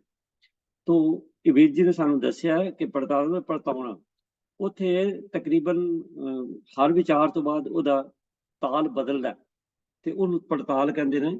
ਤੇ ਤੁਸੀਂ ਦੇਖੋ ਸ਼ਬਦ ਦੀ ਚਾਲ ਵੀ ਇਹੋ ਜਿਹੀ ਹੋਏਗੀ, ਜਿੰਨੇ ਸ਼ਬਦਾਂ ਤੇ ਪੜਤਾਲ ਲਿਖਿਆ ਨਾ, ਉਹਨਾਂ ਦੀ ਚਾਲ ਵੀ ਇਹੋ ਜਿਹੀ ਹੁੰਦੀ ਹੈ। ਤੋ ਚਲੋ ਸਤਿਗੁਰੂ ਕਿਰਪਾ ਕਰਨ, ਸਾਨੂੰ ਬਾਣੀ ਦੀ ਸੋਝੀ ਹੋਵੇ, ਬਾਣੀ ਦੀ ਜਿਹੜੀ ਕੰਪੋਜੀਸ਼ਨ ਹੈ ਉਹਦੇ ਬਾਰੇ ਸੰਗਤ ਜੀ ਸਾਨੂੰ ਜਿੰਨਾ ਵੱਧ ਤੋਂ ਵੱਧ ਗਿਆਨ ਲੈ ਸਕੀਏ, ਉਹ ਵੀ ਸਾਨੂੰ ਚਾਹੀਦਾ। ਔਰ ਬੜਾ ਹੀ ਇਹ ਬਿਹਤਰੀਨ ਇੱਕ ਰਚਨਾ ਹੈ ਸ੍ਰੀ ਗੁਰੂ ਗ੍ਰੰਥ ਸਾਹਿਬ ਜੀ, ਜਿਹਦੇ ਸੰਪਾਦਕੀ ਜਿਹੜੀ ਹੈ ਉਹਦੀ ਸੰਗਤ ਜੀ, ਮੈਂ ਯਾਦ ਕਥਨੀ ਨਹੀਂ ਹੈ, ਬਿਲਕੁਲ ਦਰੁਸਤ ਸਹੀ ਹੈ ਕਿ ਸੰਸਾਰ ਵਿੱਚ ਕਿਸੇ ਗ੍ਰੰਥ ਦੀ ਸੰਪਾਦਨਾ ਇਸ ਤਰੀਕੇ ਨਾਲ ਨਹੀਂ ਕੀਤੀ ਗਈ ਜਿਸ ਤਰ੍ਹਾਂ ਕਿ ਸ੍ਰੀ ਗੁਰੂ ਗ੍ਰੰਥ ਸਾਹਿਬ ਜੀ ਦੀ ਸੰਪਾਦਨਾ। ਤੁਸੀਂ ਭਾਵੇਂ ਕੋਈ ਪੱਖ ਲੈ ਲਓ, ਗੁਰੂ ਗ੍ਰੰਥ ਸਾਹਿਬ ਜੀ ਬਾਣੀ ਤੁਸੀਂ ਦੇਖੋ, ਪਹਿਲੀ ਤੇ ਗੱਲ ਇਹ ਹੈ ਕਿ ਵੱਖ-ਵੱਖ ਮਹਾਂਪੁਰਖਾਂ ਦੀ, ਗੁਰੂ ਸਾਹਿਬਾਨ ਦੀ ਬਾਣੀ ਜਿਹੜੀ ਹੈ, ਉਹਨੂੰ ਸਾਰੀ ਨੂੰ ਇਕੱਤਰ ਕਰਨਾ ਇੱਕ ਬੜਾ ਵੱਡਾ ਹੀ ਕੰਮ ਸੀ, ਕਿਉਂਕਿ ਇਹਨੇ ਸਾਰੀ ਸੰਸਾਰ ਨੂੰ ਰਹਿੰਦੀ ਦੁਨੀਆ ਤੱਕ ਤਾਰਨਾ ਹੈ। ਤੋ ਇਹ ਐਸਾ ਇੱਕ ਗ੍ਰੰਥ ਹੈ, ਆਮ ਗ੍ਰੰਥ ਨਹੀਂ ਹੈ। ਮੈਂ ਇਸ ਕਰਕੇ ਨਹੀਂ ਕਹਿ ਰਿਹਾ ਕਿਉਂਕਿ ਅਸੀਂ ਗੁਰੂ ਗ੍ਰੰਥ ਸਾਹਿਬ ਨੂੰ ਮੰਨਦੇ ਹਾਂ, ਇਹ ਇੱਕ ਅਟਲ ਸੱਚਾਈ ਹੈ। ਜਿਹੜੇ ਅਨਮਤੀਏ ਵੀ ਮੰਨਦੇ ਨੇ ਕਿ ਗੁਰੂ ਗ੍ਰੰਥ ਸਾਹਿਬ ਦੀ ਜਿਹੜੀ ਐਡੀਟਿੰਗ ਹੈ ਉਹ ਬਹੁਤ ਕਮਾਲ ਦੀ ਹੈ। ਤੁਸੀਂ ਦੇਖੋ ਸਾਰੀ ਬਾਣੀ ਜਿਹੜੀ ਹੈ ਪਹਿਲੇ ਰਾਗਾਂ 'ਚ ਹੈ। ਗੁਰੂ ਅਰਜਨ ਸਾਹਿਬ ਸੱਚੇ ਪਾਤਸ਼ਾਹ ਨੇ ਪਹਿਲੇ ਰਾਗਾਂ ਨੂੰ ਤਰਤੀਬ ਦੇ ਕੇ ਉਹਦੇ ਮੁਤਾਬਕ ਹਰੇਕ ਬਾਣੀ ਜਿਹੜੀ ਉਸ ਰਾਗ 'ਚ ਹੈਗੀ ਹੈ ਉਹਨੂੰ ਇਕੱਠਿਆਂ ਕੀਤਾ। ਫਿਰ ਉਹਨਾਂ ਨੂੰ ਪਹਿਲੇ ਗੁਰੂ ਨਾਨਕ ਸਾਹਿਬ ਦੀ ਅਗਰ ਉਸ ਸ਼ਬਦ ਰਾਗ ਵਿੱਚ ਹੈ, ਫਿਰ ਪਹਿਲੇ, ਦੂਜੇ, ਤੀਜੇ, ਚੌਥੇ, ਪੰਜਵੇਂ ਗੁਰੂ ਸਾਹਿਬਾਨ ਤੱਕ ਉਹਨਾਂ ਨੇ ਬਾਣੀ ਜਿਹੜੀ ਹੈ ਕਰਕੇ, ਫਿਰ ਭਗਤਾਂ ਦੀ ਬਾਣੀ ਜਿਹੜੀ ਹੈ, ਇਹ ਸਾਰਾ ਇੱਕ ਬੜਾ ਵੱਡਾ ਸਿਸਟਮ ਸੀ ਜਿਹਦੇ ਤਹਿਤ ਗੁਰੂ ਗ੍ਰੰਥ ਸਾਹਿਬ ਦੀ ਸੰਪਾਦਨਾ ਕੀਤੀ ਗਈ। ਤੇ ਸੰਗਤ ਜੀ ਬੜੀਆਂ ਐਸੀਆਂ ਚੀਜ਼ਾਂ ਨੇ ਜਿਹੜੀਆਂ ਅਸੀਂ ਧਿਆਨ ਵੀ ਨਹੀਂ ਦਿੱਤੀਆਂ ਤੇ ਆਮ ਸਮਝ ਵਿੱਚ ਆਉਣ ਵਾਲੀਆਂ ਨੇ, ਬੜੀਆਂ ਡੂੰਘੀਆਂ ਗੱਲਾਂ ਨੇ। ਤੁਸੀਂ ਦੇਖੋ ਕਿ ਗੁਰੂ ਗ੍ਰੰਥ ਸਾਹਿਬ ਦੇ ਵਿੱਚ ਜਿਸ ਜੇ ਆਪਾਂ ਗੱਲ ਕਹੀਏ ਮੰਗਲ ਦੀ ਉੱਪਰ ਜਿਹੜਾ ਮੰਗਲਾਚਰਨ ਆਉਂਦਾ, ਜਿਹਨੂੰ ਆਪਾਂ ਮੂਲ ਮੰਤਰ ਵੀ ਕਹਿੰਦੇ, ਤੁਸੀਂ ਦੇਖੋ ਵੀ ਜਿੱਥੇ ਵੀ ਖਿਆਲ ਬਦਲਦਾ ਉੱਥੇ ਮੰਗਲਾਚਰਨ ਕਿਸੇ ਸੰਖੇਪ ਰੂਪ 'ਚ ਹੋਵੇ ਜ਼ਰੂਰ ਆਉਂਦਾ ਹੈ। ਰਾਗ ਬਦਲਦਾ ਉੱਥੇ ਤੇ ਹੁੰਦਾ ਹੀ ਹੈ, ਪਰ ਜਿੱਥੇ ਕੋਈ ਵੀ ਖਿਆਲ ਬਦਲਦਾ ਉੱਥੇ ਮੰਗਲਾਚਰਨ ਹੁੰਦਾ। ਤੋ ਮੈਂ ਇੱਕ ਕਥਾਕਾਰ ਨੂੰ ਸੁਣ ਰਿਹਾ ਸਾਂ, ਉਹ ਗੱਲ ਮੈਨੂੰ ਬੜੀ ਦਰੁਸਤ ਲੱਗੀ ਹੈ ਤੇ ਮੈਂ ਤੁਹਾਡੇ ਨਾਲ ਸਾਂਝੀ ਕਰ ਰਿਹਾ। ਉਹ ਕਹਿੰਦੇ ਮੰਗਲਾਚਰਨ ਦਾ ਮਤਲਬ ਵੀ ਹੈ ਕਿ ਜਿਸ ਵੇਲੇ ਹੇਠਾਂ ਕਈ ਵਾਰੀ ਸ਼ਬਦ ਦੇ ਵਿੱਚ ਕਈ ਅਨੁਮਤੀਆਂ, ਕੋਈ ਦੇਵੀ ਦੇਵਤੇ ਜਾਂ ਕਿਸੇ ਹੋਰ ਗੱਲਾਂ ਦਾ ਵਿੱਚ ਜ਼ਿਕਰ ਆਉਂਦਾ, ਤੇ ਫਿਰ ਕਈ ਵਾਰੀ ਲੋਕੀ ਕਹਿੰਦੇ ਲਓ ਜੀ ਤੇ ਇਹਦੇ ਬਾਰੇ ਨਹੀਂ। ਉਹ ਕਹਿੰਦੇ ਨੇ ਉਹਨੇ ਗੱਲ ਜਿਹੜੀ ਉਹਨਾਂ ਨੇ ਸਮਝਾਈ ਇਹ ਹੈ ਕਿ ਮੂਲ ਮੰਤਰ ਉੱਪਰ ਲਿਖਣ ਦਾ ਮਤਲਬ ਹੀ ਹੈ ਕਿ ਇਹਨੂੰ ਮੂਲ ਮੰਤਰ ਦੇ ਪਰਛਾਂ ਵਿੱਚ ਦੇਖਣਾ ਹੈ। ਜੇ ਅਗਰ ਕਿਸੇ ਦੇਵੀ ਦੇਵਤਾ ਦਾ ਨਾਮ ਆਉਂਦਾ ਹੈ ਤੇ ਉਹ ਸਾਨੂੰ ਮੂਲ ਮੰਤਰ ਨਾਲ ਜੋੜਿਆ, ਤੇ ਉਹ ਕੇਵਲ ਉਦਾਹਰਣ ਮਾਤਰ ਰੈਫਰੈਂਸ ਲਈ ਸਾਨੂੰ ਦਿੱਤੇ ਗਏ ਨੇ, ਨਾ ਕਿ ਇਸ ਕਰਕੇ ਕਿ ਇਹ ਉਹਨੂੰ ਗੁਰੂ ਸਾਹਿਬ ਨਾਲ ਮੰਨਦੇ ਸਨ। ਨਹੀਂ, ਉਹਨਾਂ ਨੇ ਕਿਉਂਕਿ ਪ੍ਰਚਲਿਤ ਕਹਾਣੀਆਂ, ਪ੍ਰਚਲਿਤ ਗੱਲਾਂ ਜਿਹੜੀਆਂ ਸਨ, ਪ੍ਰਚਲਿਤ ਰੋਹ ਰੀਤੀਆਂ ਸਨ, ਉਹਨਾਂ ਦਾ ਜ਼ਿਕਰ ਕਰਕੇ ਸਾਨੂੰ ਮੰਗਲਾਚਰਨ ਦੇ ਕੇ ਉਹਦੇ ਨਾਲ ਜੋੜਿਆ ਕਿ ਹਰ ਵੇਲੇ ਸਾਡੀ ਟਿਕਟ ਕੀ ਜਿਹੜੀ ਹੈ ਮੰਗਲਾਚਰਨ ਤੇ ਲੱਗੀ। ਕਿਆ ਜ਼ਬਰਦਸਤ ਸੰਪਾਦਨਾ।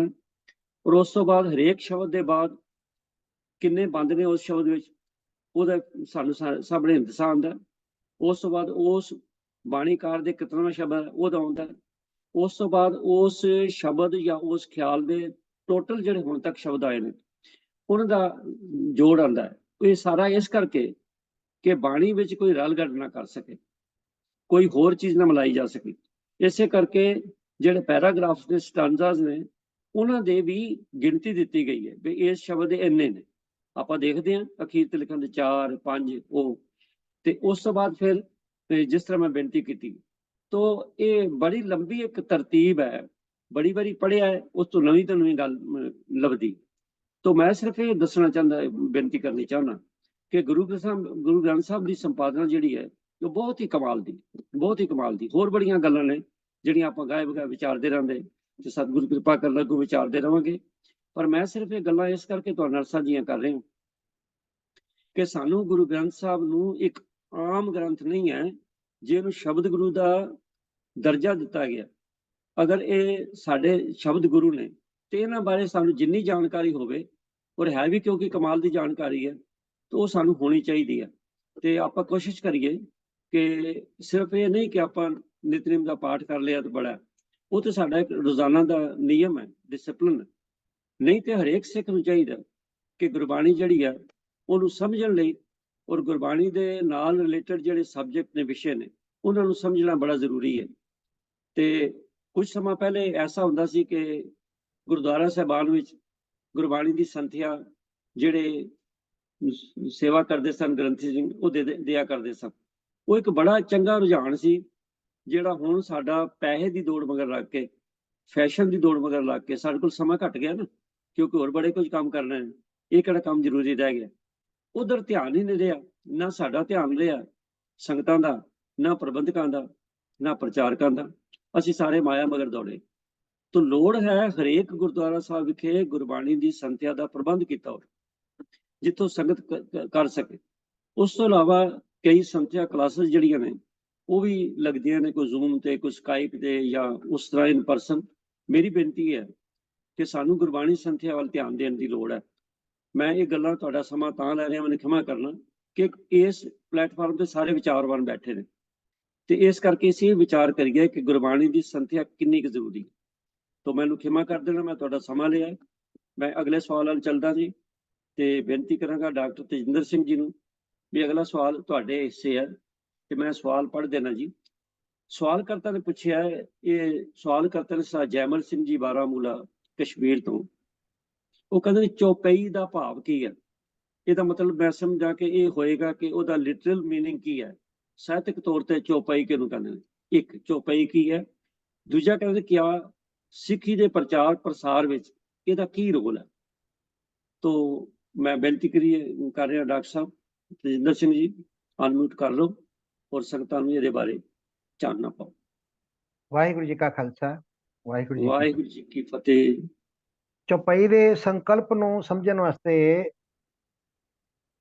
ਮਹਾਨ ਕੋਸ਼ ਨੂੰ ਜੇ ਰੈਫਰ ਕਰਾਂਗੇ ਤਾਂ ਇਸ ਵਿੱਚ ਜਿਹੜੀ ਪਰਿਭਾਸ਼ਾ ਦਿੱਤੀ ਹੈ ਉਹ ਥੋੜੀ ਜਟਿਲ ਹੈ, ਕਿਉਂਕਿ ਲਘੂ ਪੁਰਾਤਨ ਲਘੂ ਕਥਾਵਾਂ ਦਾ ਉਹਦੇ 'ਚ ਜ਼ਿਕਰ ਆ ਜਾਂਦਾ ਹੈ। ਅਸੀਂ ਸਰਲ ਪਰਿਭਾਸ਼ਾ ਦੀ ਗੱਲ ਕਰੀਏ, ਚੌਪਈ ਨੂੰ ਸਰਲ ਸ਼ਬਦਾਂ 'ਚ ਸਮਝੀਏ ਤਾਂ ਇਸ ਦਾ ਮਤਲਬ ਹੈ ਚਤੁਰਪਦੀ, ਭਾਵ ਇੱਕ ਮਾਤਰਿਕ ਛੰਦ ਜਿਸ ਵਿੱਚ 4 ਚਰਨ ਪਦ ਹੁੰਦੇ ਹਨ। ਇਹ ਗ੍ਰਾਮੈਟਿਕਲੀ ਇਹਦੀ ਇੱਕ ਪਰਿਭਾਸ਼ਾ ਹੈ। ਦਸਮ ਗ੍ਰੰਥ ਵਿੱਚ ਬਹੁ ਗਿਣਤੀ ਵਿੱਚ ਚੌਪਈ ਦੇ ਪਦੇ ਪਾਏ ਜਾਂਦੇ ਹਨ। ਸਭ ਤੋਂ ਪਹਿਲੀ ਚੌਪਈ ਅਕਾਲ ਉਸਤਤ ਦੇ ਸ਼ੁਰੂ ਵਿੱਚ ਮਿਲਦੀ ਹੈ, ਉਹ ਹੈ ਤਉ ਪ੍ਰਸਾਦ ਚੌਪਈ।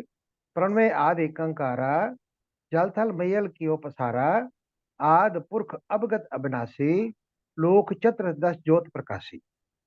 ਕਿਉਂਕਿ ਸਵਾਲਕਰਤਾ ਨੇ ਚੌਪਈ ਦੀ ਗੱਲ ਕੀਤੀ ਹੈ ਤੇ ਪ੍ਰਚਾਰ ਪ੍ਰਸਾਰ ਦੀ ਗੱਲ ਕੀਤੀ ਹੈ। ਚੌਪਈ ਕਿਹੜੀ ਇਸ ਦੇ ਬਾਰੇ ਕਲੀਅਰ ਨਹੀਂ ਹੈ, ਪਰ ਇਹ ਮੰਨਿਆ ਜਾ ਸਕਦਾ ਹੈ ਕਿ ਕਬਿਓਬਾਚ ਬੇਨਤੀ ਚੌਪਈ ਦੀ ਹੀ ਗੱਲ ਪੁੱਛੀ ਹੋਏਗੀ, ਜਿਹੜੀ ਰੋਜ਼ ਨਿਤਨੇਮ ਦੇ ਵਿੱਚ ਅਸੀਂ ਉਚਾਰਨ ਕਰ ਪਾਉਂਦੇ ਹਾਂ। ਫਿਰ ਵੀ ਵਿਚਾਰ ਜਾਰੀ ਹੈ ਜੀ। ਇਹ ਜਿਹੜੀ ਅਸ਼ਟਪਦੀ ਮੈਂ ਦੱਸੀ ਹੈ, ਚੌਪਈ ਦੱਸੀ ਹੈ ਪ੍ਰਣਮੇ ਆਦ ਏਕੰਕਾਰਾ ਵਾਲੀ, ਇਸ ਦੀਆਂ ਕੁੱਲ 10 ਪਦੇ ਹਨ। ਬਚਿੱਤਰ ਨਾਟਕ ਵਿੱਚ ਇੱਕ ਬਹੁਤ ਵੱਡੇ ਆਕਾਰ ਦੀ ਬਾਣੀ ਚਰਿਤਰੋਪਾਖਿਆਨ ਮਿਲਦੀ ਹੈ, ਜਿਸ ਦੇ 404 ਚਰਿੱਤਰ ਹਨ। ਅਖੀਰਲੇ ਚਰਿੱਤਰ ਨੰਬਰ 404 ਦੇ 405 ਪੈਰੇ ਹਨ। ਚਰਿੱਤਰ ਨੰਬਰ 404 ਦੇ, ਇਹ ਵੀ ਬੜਾ ਵੱਡਾ ਹੈ ਜੀ, 405 ਪੈਰੇ ਹਨ ਇਸ ਦੇ, ਅਤੇ ਇਸ ਵਿੱਚ 13 ਚੌਪਈਆਂ ਹਨ। ਜਿਵੇਂ ਕਿ ਸੁਬੁੱਧਬਾਚ ਚੌਪਈ ਤੋਂ ਸ਼ੁਰੂ ਹੁੰਦੀ ਹੈ। ਇਸ ਦਾ ਪਹਿਲਾ ਪੈਰਾ ਇੰਜ ਹੈ, ਸਤ ਸੰਧ ਇੱਕ ਭੂਪ ਬਨੀਜੈ, ਪ੍ਰਥਮੇ ਸਤਜੁਗ ਬੀਚ ਕਹੀਜੈ, ਜਹ ਜਸ ਪੁਰੀ ਚਦਹੂ ਛਾਇਓ, ਨਾਰਦ ਰਿਖ ਤਬ ਰਾਏ ਮੰਗਾਇਓ। ਮੈਂ ਪਹਿਲੇ ਬੇਨਤੀ ਕੀਤੀ ਹੈ ਕਿ ਪੁਰਾਤਨ ਲਘੂ ਕਥਾਵਾਂ ਦਾ ਇਸ ਦੇ ਵਿੱਚ ਜ਼ਿਕਰ ਹੈ। ਬਾਕੀ ਚੌਪਈਆਂ ਦੇ ਵਿੱਚ ਕਸਵੱਟੀ ਤੇ ਅਗਰ ਇਹਨਾਂ ਨੂੰ ਨਾ ਪਰਖਿਆ ਜਾਵੇ, ਸਿਰਫ ਵਿਚਾਰ ਮਾਤਰ ਕੀਤਾ ਜਾਵੇ, ਤਾਂ ਸੰਤ, ਇਹ ਜਿਹੜਾ ਚੌਪਈ ਹੈ ਜੀ, ਸਤ ਸੰਧ ਇੱਕ ਭੂਪ ਬਨੀਜੈ, ਇੱਕ ਰਾਜਾ ਸੀ, ਉਹਦਾ ਨਾਂ ਸਤ ਸੰਧ ਸੀ। ਪ੍ਰਥਮੇ ਸਤਜੁਗ ਬੀਚ ਕਹੀਜੈ, ਇਹ ਸਤਜੁਗ ਦੇ ਵਿੱਚ ਪਹਿਲਾਂ ਕਦੇ ਹੋਇਆ ਕਰਦਾ ਸੀ। ਜੇ ਜਸ ਪੁਰੀ ਚੌਦਹੂ ਛਾਇਓ, ਇਸ ਦੀ ਮਹਾਨਤਾ, ਇਸ ਦਾ ਜਸ 14 ਲੋਕਾਂ ਦੇ ਵਿੱਚ ਛਾਇਆ ਹੋਇਆ ਸੀ। ਇੱਥੋਂ ਤੱਕ ਕਿ ਨਾਰਦ ਰਿਖ ਤਬ ਰਾਏ ਮੰਗਾਇਓ, ਇਸ ਨੇ ਨਾਰਦ ਰਿਖੀ ਨੂੰ ਵੀ ਤਲਬ ਕੀਤਾ ਸੀ ਆਪਣੇ ਕੋਲ। ਇਸ ਤਰ੍ਹਾਂ ਦੀਆਂ ਇਸ ਵਿੱਚ ਕਥਾਵਾਂ ਵਰਣਿਤ ਹਨ। ਅੱਜ ਦਾ ਸਵਾਲ ਧਿਆਨ ਹੈ ਜੀ। ਅੱਜ ਦਾ ਸਵਾਲ ਖਾਸ ਤੌਰ ਤੇ ਕਬਿਓਬਾਚ ਬੇਨਤੀ ਚੌਪਈ ਦੇ ਬਾਰੇ ਲੱਗਦਾ ਹੈ, ਜੋ ਕਿ ਚਰਿਤਰੋਪਾਖਿਆਨ ਦੇ ਲਗਭਗ ਅਖੀਰ ਵਿੱਚ ਪੈਰਾ 377 ਤੋਂ 404 ਵਿੱਚ ਉਪਲਬਧ। ਇਹ ਹੋ ਗਏ ਜੀ 27 ਪੈਰਾ 377 ਤੋਂ 404, 27 ਪਦੇ ਉਪਲਬਧ ਹੈ। ਚਰਿਤਰੋਪਾਖਿਆਨ ਦਾ ਇਹ ਹਿੱਸਾ ਸਿੱਖ ਰਹਿਤ ਮਰਿਆਦਾ ਵਿੱਚ ਨਿਤਨੇਮ ਦਾ ਹਿੱਸਾ ਪ੍ਰਵਾਨ ਕੀਤੇ ਜਾਣ ਕਾਰਨ ਸਿੱਖ ਜਗਤ ਇਸ ਦਾ ਜਾਪ ਨਿਤ ਕਰਦਾ ਹੈ। ਬਲਕਿ ਇਹਨਾਂ 377 ਤੋਂ 404 28 ਪਦਿਆਂ ਵਿੱਚੋਂ ਵੀ ਆਖਰੀ 3 ਪਦੇ, ਜਿਨ੍ਹਾਂ ਦਾ ਕ੍ਰਮ 402, 403, 404 ਹੈ, ਇਹਨਾਂ ਨੂੰ ਸਿੱਖ ਰਹਿਤ ਮਰਿਆਦਾ ਅਨੁਸਾਰ ਕਬਿਓਬਾਚ ਬੇਨਤੀ ਚੌਪਈ ਨੂੰ ਵਿੱਚ ਲੈਣ ਲੱਗਿਆਂ ਮਨਫੀ ਕਰ ਦਿੱਤਾ ਗਿਆ। ਫਿਰ ਵੀ ਕੁਝ ਸੰਪਰਦਾਵਾਂ ਇਹਨਾਂ ਤਿੰਨਾਂ ਪਦਿਆਂ ਸਮੇਤ ਚੌਪਈ ਉਚਾਰਨ ਕਰਦੀਆਂ ਹਨ। ਇਹ 3 ਪਦੇ ਜਿਹੜੇ ਮਨਫੀ ਕੀਤੇ ਗਏ ਹਨ, ਇਹ ਇਸ ਤਰ੍ਹਾਂ ਹਨ।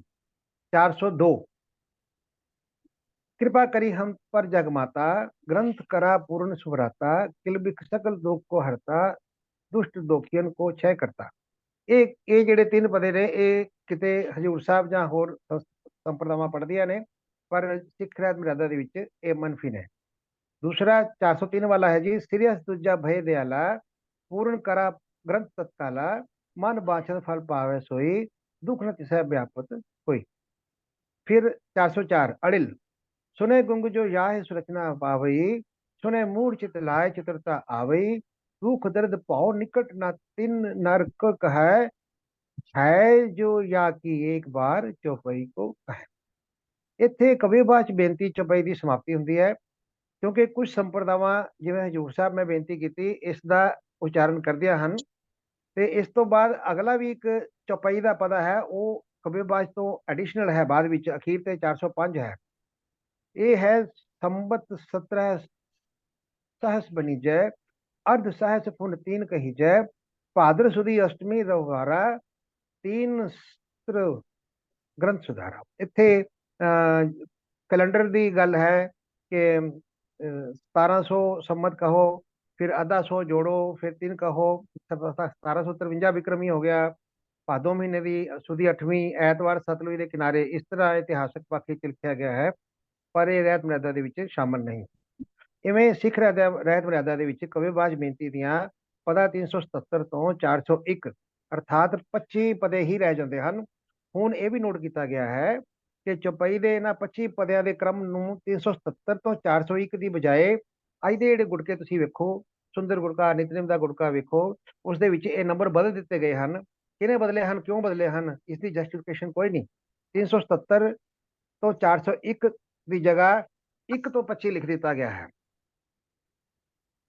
ਇਹ ਜਿਹੜੀ ਚੌਪਈ ਪ੍ਰਵਾਨਿਤ ਹੈ, ਇਸ ਦੇ ਵਿੱਚ ਇਵੇਂ ਹੈ, ਪਹਿਲਾ ਪਦਾ ਇਹ ਹੈ, ਹਮਰੀ ਕਰੋ ਹਾਥ ਦੇ ਰੱਛਾ, ਪੂਰਨ ਹੋਏ ਚਿਤ ਕੀ ਇੱਛਾ, ਤਬ ਚੰਨਨ ਮਰ ਹੈ ਹਮਾਰਾ, ਆਪਣਾ ਜਾਨ ਕਰੋ ਪ੍ਰਤਪਾਰਾ।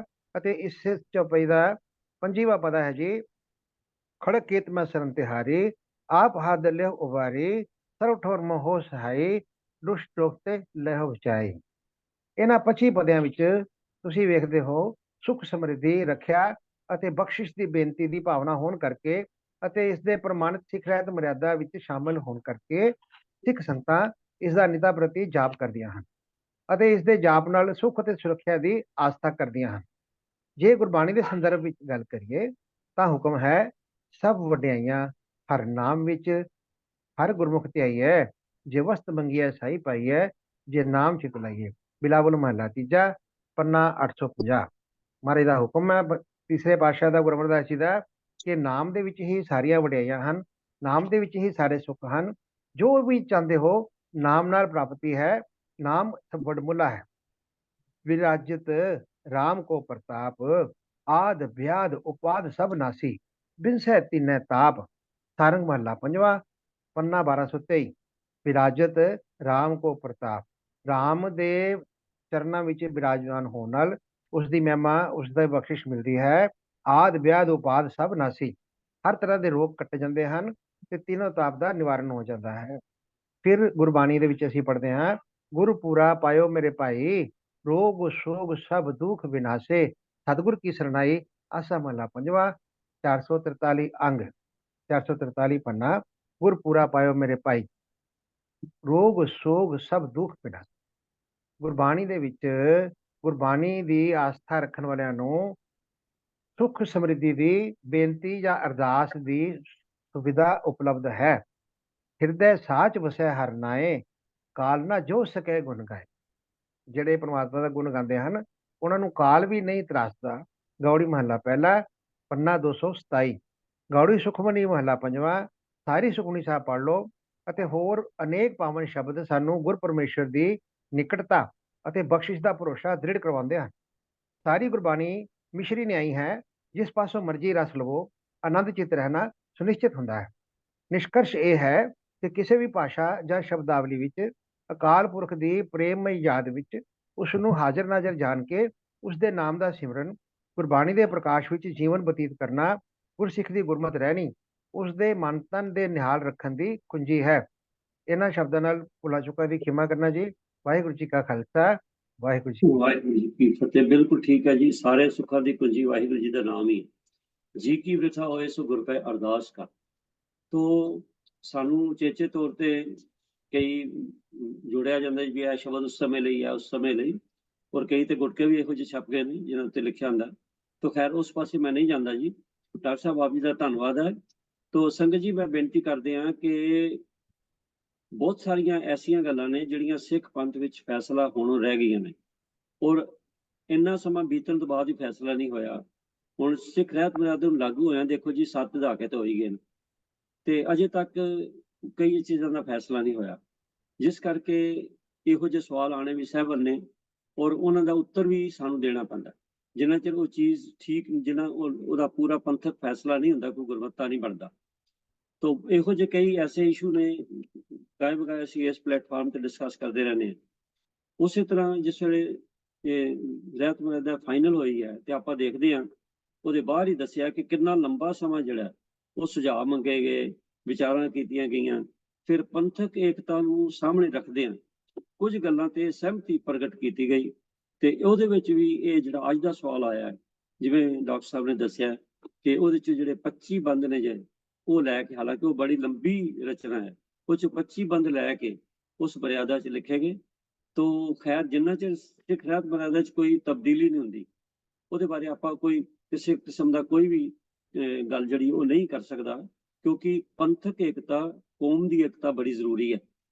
ਪਰ ਜ਼ਰੂਰਤ ਇਹ ਵੀ ਹੈ ਕਿ ਜਿਹੜੇ ਕੌਮ ਦੇ ਸਿਰਕੱਢ ਆਗੂ ਨੇ, ਜਿਹੜੇ ਵਿਦਵਾਨ ਨੇ, ਵਿਚਾਰਵਾਨ ਨੇ, ਉਹ ਕਿਰਪਾ ਕਰਕੇ ਇਹ ਜਿਹੜੇ ਇਹੋ ਜਿਹੇ ਮਸਲੇ ਜਿਹੜੇ ਪੈਂਡਿੰਗ ਰੱਖੇ ਹਨ, ਜਿਵੇਂ ਰਾਗਮਾਲਾ ਦਾ ਮਸਲਾ ਹੈ ਜਾਂ ਕਈ ਹੋਰ ਮਸਲੇ ਨੇ, ਉਹਨਾਂ ਦਾ ਫੈਸਲਾ ਹੋਣਾ ਚਾਹੀਦਾ ਤਾਂ ਜੇ ਸੰਗਤ ਨੂੰ ਪਤਾ ਲੱਗ ਜਾਏ।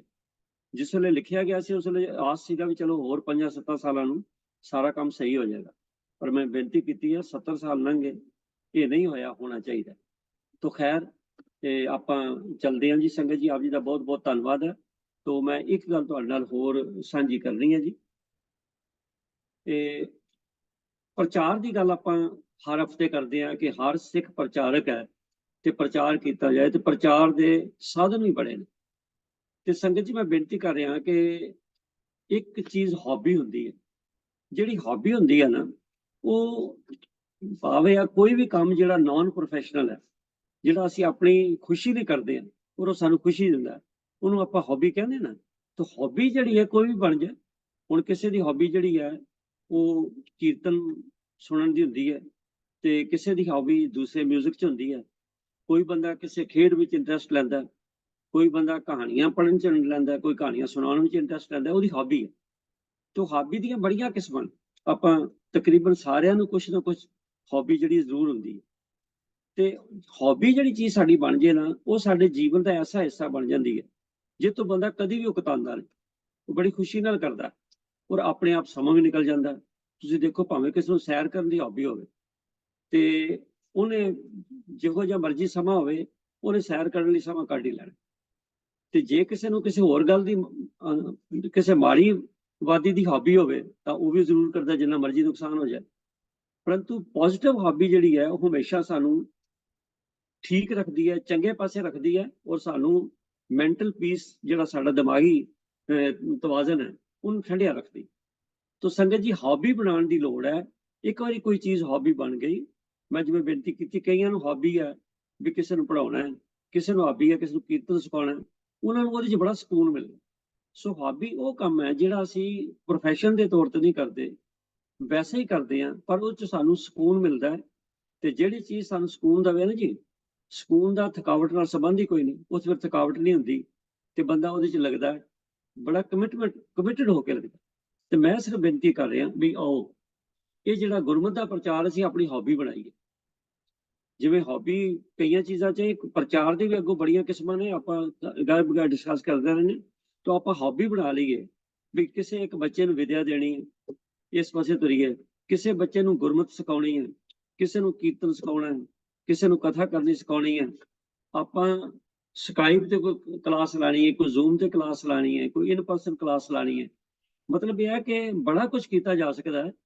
ਜਿਹੜਾ ਪ੍ਰਚਾਰ ਹੈ, ਆਪ ਇਹਨੂੰ ਹੌਬੀ ਦੇ ਤੌਰ ਤੇ ਲਈਏ, ਆਪਣੇ ਮਨ ਵਿੱਚ ਜਿਸ ਵੇਲੇ ਸਾਡੇ ਆ ਜਾਏਗਾ ਤੇ ਫਿਰ ਆਪਣੇ ਆਪ ਸਾਡਾ ਜਿਹੜਾ ਸਮਾਂ ਹੈ ਉਹ ਵੀ ਨਿਕਲ ਆਏਗਾ। ਮੈਂ ਇੱਕ ਵਾਰੀ ਕਿਤੇ ਗੱਲ ਚੱਲ ਰਹੀ ਸੀ ਤੇ ਕੋਈ 2-4 ਸੱਜਣ ਬੈਠੇ ਸਨ। ਉਹਨੇ ਜੀ ਕਿੱਥੇ ਟਾਈਮ ਮਿਲਦਾ, ਕਿੱਥੇ ਟਾਈਮ ਮਿਲਦਾ, ਤੇ ਉਹਨਾਂ ਸਿਆਣਾ ਬੰਦਾ ਬੈਠਾ ਸੀ।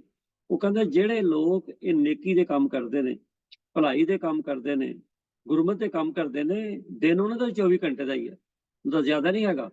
ਇਹ ਤਾਂ ਸਿਰਫ ਤੁਹਾਨੂੰ ਆਪਣੇ ਆਪ ਨੂੰ ਇੱਕ ਸਿਸਟਮ 'ਚ ਪਾਉਣ ਦੀ ਲੋੜ ਹੈ। ਜਿਸ ਵੇਲੇ ਕੋਈ ਅਸੀਂ ਚੀਜ਼ ਸਿਸਟਮ 'ਚ ਪਾ ਲੈਂਦੇ ਹਾਂ, ਉਹਦਾ ਸਮਾਂ ਆਪਣੇ ਆਪ ਨਿਕਲ ਜਾਂਦਾ। ਸਮਝੋ, ਇੱਕ ਭਰਾ ਸੈਰ ਕਰਨ ਜਾਂਦਾ, ਉਹਨੂੰ ਸੈਰ ਦਾ ਸਮਾਂ ਨਿਕਲ ਆਉਂਦਾ। ਮੇਰੇ ਵਰਗਾ ਆਲਸੀ ਨਹੀਂ ਜਾਂਦਾ ਤੇ ਉਹ ਸਮਾਂ ਕਿਤੇ ਹੋਰ ਬਤੀਤ ਕਰੇਗਾ, ਉਹ ਕਹੇਗਾ ਨਹੀਂ ਸਮਾਂ ਨਹੀਂ ਹੈ। ਤੋ ਸਮਾਂ ਨਿਕਲ ਆਉਂਦਾ ਹੁੰਦਾ ਹੈ ਜਿਸ ਵੇਲੇ ਅਸੀਂ ਇਹਨੂੰ ਹੌਬੀ ਬਣਾ ਲਈਏ। ਤੋ ਆਓ, ਮੇਰੀ ਬੇਨਤੀ ਹੈ ਕਿ ਅਸੀਂ ਇਹਨੂੰ ਹੌਬੀ ਬਣਾਈਏ ਤੇ ਪ੍ਰਚਾਰ ਦਾ ਕੰਮ ਜਿਹੜਾ ਜਿਸ ਤਰ੍ਹਾਂ ਵੀ ਕਰ ਸਕਦੇ ਕਰੀਏ। ਤੇ ਦੂਜੀ ਗੱਲ ਮੈਂ ਕਹਿੰਦੀ ਹੁੰਦਾ ਕਿ ਇੱਥੇ ਆਪਸ ਉਹਨੂੰ ਸਾਂਝਿਆ ਕਰੀਏ, ਆਪੋ ਆਪਣੀ ਸਟੋਰੀ ਦੱਸਿਆ ਕਰੀਏ, ਤਾਂ ਜੇ ਬਾਕੀਆਂ ਨੂੰ ਵੀ ਉਹਦੇ 'ਚ ਮੋਟੀਵੇਸ਼ਨ ਮਿਲੇ, ਸਾਨੂੰ ਵੀ ਕੋਈ ਗਾਈਡੈਂਸ ਮਿਲੇ। ਸਤਿਗੁਰੂ ਕਿਰਪਾ ਕਰਨ। ਹਰੇਕ ਸਿੱਖ ਪ੍ਰਚਾਰਕ ਹੈ, ਔਰ ਮੈਂ ਬਾਰ-ਬਾਰ ਇਹ ਕਹਿੰਦਾ ਹੁੰਦਾ ਕਿ ਆਪਸ਼ਨਲ ਨਹੀਂ ਹੈ, ਸਾਡੇ ਲਈ ਕੰਪਲਸਰੀ ਹੈ ਕਿ ਅਸੀਂ ਕਰੀਏ, ਕੁਝ ਵੀ ਕਰੀਏ। ਤੋ ਆਓ, ਕਿਸੇ ਬੱਚੇ ਦੀ ਵਿਦਿਆ ਦੀ ਬਾਂਹ ਫੜ ਲਈਏ, ਕਿਸੇ ਬੱਚੇ ਨੂੰ ਗੁਰਮਤਿ ਦੀ ਵਿਦਿਆ ਦੇਈਏ, ਕਿਸੇ ਨੂੰ ਕੋਈ ਹੋਰ ਕੰਮ ਕਰੀਏ। ਪਰੰਤੂ ਇਹ ਜਿਹੜਾ ਗੁਰਬਾਣੀ ਦਾ ਪ੍ਰਚਾਰ ਪ੍ਰਸਾਰ ਹੈ, ਇਹ ਹਰੇਕ ਸਿੱਖ ਜਿਹੜੇ ਕਰੇਗਾ ਸੰਗਤ ਜੀ, ਉਹਦੀ ਸਾਰੀ ਦੁਨੀਆ ਦਾ ਕਲਿਆਣ ਵੀ ਹੋਏਗਾ ਤੇ ਸਤਿਗੁਰੂ ਦੀ ਕਿਰਪਾ ਨਾਲ ਜੈ ਜੈਕਾਰ ਵੀ ਹੋਈ। ਤੋ ਮੈਂ ਬਹੁਤ ਸਾਰੀਆਂ ਤੁਹਾਡੇ ਨਾਲ ਗੱਲਾਂ ਇਸ ਕਰਕੇ ਕਰ ਜਾਣਾ ਸੰਗਤ ਜੀ ਕਿ ਹੁਣ ਪਿਛਲੇ 2 ਸਾਲ ਦਾ ਸਮਾਂ ਹੋ ਗਿਆ ਅਸੀਂ ਰੋਜ਼ਾਨਾ ਜੁੜਦੇ ਹਾਂ। ਇਹ ਇੱਕ ਸਾਡਾ ਇੱਕ ਐਸਾ ਨਿੱਘ ਵਾਲਾ ਟੱਬਰ ਬਣ ਗਿਆ ਜਿਹਦੇ ਨਾਲ ਅਸੀਂ ਹਰ ਗੱਲ ਸਾਂਝੀ ਕਰ ਸਕਦੇ ਹਾਂ। ਇਸ ਕਰਕੇ ਮੇਰੇ ਮਨ 'ਚ ਕੋਈ ਵਲਵਲਾ ਨਹੀਂ, ਮੈਂ ਤੁਹਾਡੇ ਨਾਲ ਸਾਂਝੀ ਕਰਨਾ, ਕਿਉਂਕਿ ਆਪਾਂ ਸਾਰੇ, ਕੋਈ ਮੇਰੇ ਮਾਤਾ ਪਿਤਾ ਬੈਠੇ ਨੇ, ਕੋਈ ਮੇਰੇ ਭੈਣਾਂ ਭਰਾ ਬੈਠੇ ਨੇ, ਕੋਈ ਮੇਰੇ ਅਜ਼ੀਜ਼ ਬੈਠੇ ਨੇ। ਤੋ ਇਸ ਕਰਕੇ ਮੈਂ ਹਰ ਗੱਲ ਦਿਲ ਦੀ ਸਾਂਝੀ ਕਰਦਾ। ਮੈਂ ਆਸ ਕਰਦਾ ਵੀ ਤੁਸੀਂ ਮਾਈਂਡ ਨਹੀਂ ਕਰੋਗੇ, ਪਰ ਮੇਰੀਆਂ ਜਿਹੜੀਆਂ ਬੇਨਤੀਆਂ ਨੇ ਉਹਨੂੰ ਜ਼ਰੂਰ ਪ੍ਰਵਾਨ ਕਰ ਲੈਣ ਕਿ ਆਪਾਂ ਪ੍ਰਚਾਰ ਜ਼ਰੂਰ ਕਰਨਾ। ਤੋ ਇਹਨਾਂ ਲਫ਼ਜ਼ਾਂ ਨਾਲ ਮੈਂ ਅੱਜ ਦੇ ਇਸ ਪ੍ਰੋਗਰਾਮ ਦੀ ਇੱਥੇ ਸਮਾਪਤੀ ਹੈ ਜੀ। ਤੋ ਅੱਜ ਦੇ ਪ੍ਰੋਗਰਾਮ 'ਚ ਹੋਈਆਂ ਬਹੁਤ ਸਾਰੀਆਂ ਗਲਤੀਆਂ ਲਈ ਮੈਂ ਪੈਨਲ ਦੀ ਵੀ ਆਪ ਪਰ ਤੇ ਆਪ ਪਾਸੋਂ ਖਿਮਾ ਮੰਗਦਾ। ਆਪ ਨੂੰ ਬੇਨਤੀ ਕਰਾਂਗਾ ਕਿ ਇਸੇ ਤਰ੍ਹਾਂ ਸਾਨੂੰ ਸਵਾਲ ਭੇਜੋ ਤੇ ਸਾਨੂੰ ਨਾਲ ਆਪਣੀ ਅਗਵਾਈ ਬਖਸ਼ੋ ਕਿ ਅਸੀਂ ਇਸ ਪ੍ਰੋਗਰਾਮ ਨੂੰ ਕਿਸ ਤਰ੍ਹਾਂ ਹੋਰ ਵਧੀਆ ਬਣਾ ਸਕਦੇ ਹਾਂ। ਕਿਸ ਤਰ੍ਹਾਂ ਪ੍ਰਚਾਰ ਦਾ ਢੰਗ, ਤੁਹਾਡੇ ਮਨ 'ਚ ਕੋਈ ਗੱਲ ਆਵੇ ਪ੍ਰਚਾਰ ਇਸ ਤਰ੍ਹਾਂ ਹੋਣਾ ਚਾਹੀਦਾ, ਤੇ ਕਿਰਪਾ ਕਰਕੇ ਇਸ ਪਲੇਟਫਾਰਮ ਤੇ ਸਾਂਝਾ ਕਰਿਆ ਕਰਿਓ ਕਿ ਅਸੀਂ ਪ੍ਰਚਾਰ ਕਿਵੇਂ ਕਰ ਸਕਦੇ ਹਾਂ ਜਿਹਦੇ 'ਚ ਥੋੜੀ ਜਿਹੀ ਸਪੀਡ ਵੀ ਵਧੇ ਸਾਡੀ। ਪ੍ਰਚਾਰ ਤੇ ਚੱਲ ਰਿਹਾ ਪਰ ਬੜਾ ਢਿੱਲਾ ਮੱਠਾ ਜਿਹਾ ਚੱਲ ਰਿਹਾ, ਆਪਾਂ ਕਿਵੇਂ ਇਹਨੂੰ ਕਰ ਸਕਦੇ ਹਾਂ। ਜਿਵੇਂ 21ਵੀਂ ਸਦੀ 'ਚ ਪਹੁੰਚ ਕੇ ਹਰ ਚੀਜ਼ ਜਿਹੜੀ ਹੈ ਉਹ ਫਾਸਟੋ ਫਾਸਟ ਜਾ ਰਹੀ ਹੈ, ਤੇ ਸਾਡਾ ਪ੍ਰਚਾਰ ਵੀ ਫਾਸਟ ਹੋਣਾ ਚਾਹੀਦਾ ਹੈ। ਇਹਦੇ ਲਈ ਤੁਹਾਡੇ ਸੁਝਾਅ ਜਿਹੜੇ ਨੇ ਉਹ ਮੈਨੂੰ ਚਾਹੀਦੇ ਨੇ, ਤੇ ਤਾਂ ਜੇ ਅਸੀਂ ਸੰਗਤਾਂ 'ਚ ਅੱਗੇ ਜਾ ਕੇ ਲੈ ਸਕੀਏ। ਆਓ ਜੀ ਅਗਲੇ ਸਵਾਲਾਂ ਦੀ ਉਡੀਕ ਵਿੱਚ ਫਿਰ ਇਸੇ ਤਰ੍ਹਾਂ ਤੁਹਾਡੇ ਸਾਹਮਣੇ ਹਾਜ਼ਰ ਹੋਵਾਂਗੇ ਜੀ। ਤੋ ਜਦ ਤੱਕ ਮੈਂ ਆਪ ਨਾਲ ਫਤਿਹ ਸਾਂਝੀ ਕਰਦਾ, ਔਰ ਉਸ ਤੋਂ ਬਾਅਦ ਮੈਂ ਬੇਨਤੀ ਕਰਾਂਗਾ ਇੱਕ ਨਵੇਂ ਪਾਰਟਿਸਪੈਂਟ ਨੇ ਉਹਨਾਂ ਨਾਲ ਤੁਹਾਡਾ ਜਾਣ ਪਛਾਣ ਕਰਾਣੀ ਹੈ ਜੀ। ਵਾਹਿਗੁਰੂ ਜੀ ਕਾ ਖਾਲਸਾ, ਵਾਹਿਗੁਰੂ ਜੀ ਕੀ ਫਤਿਹ।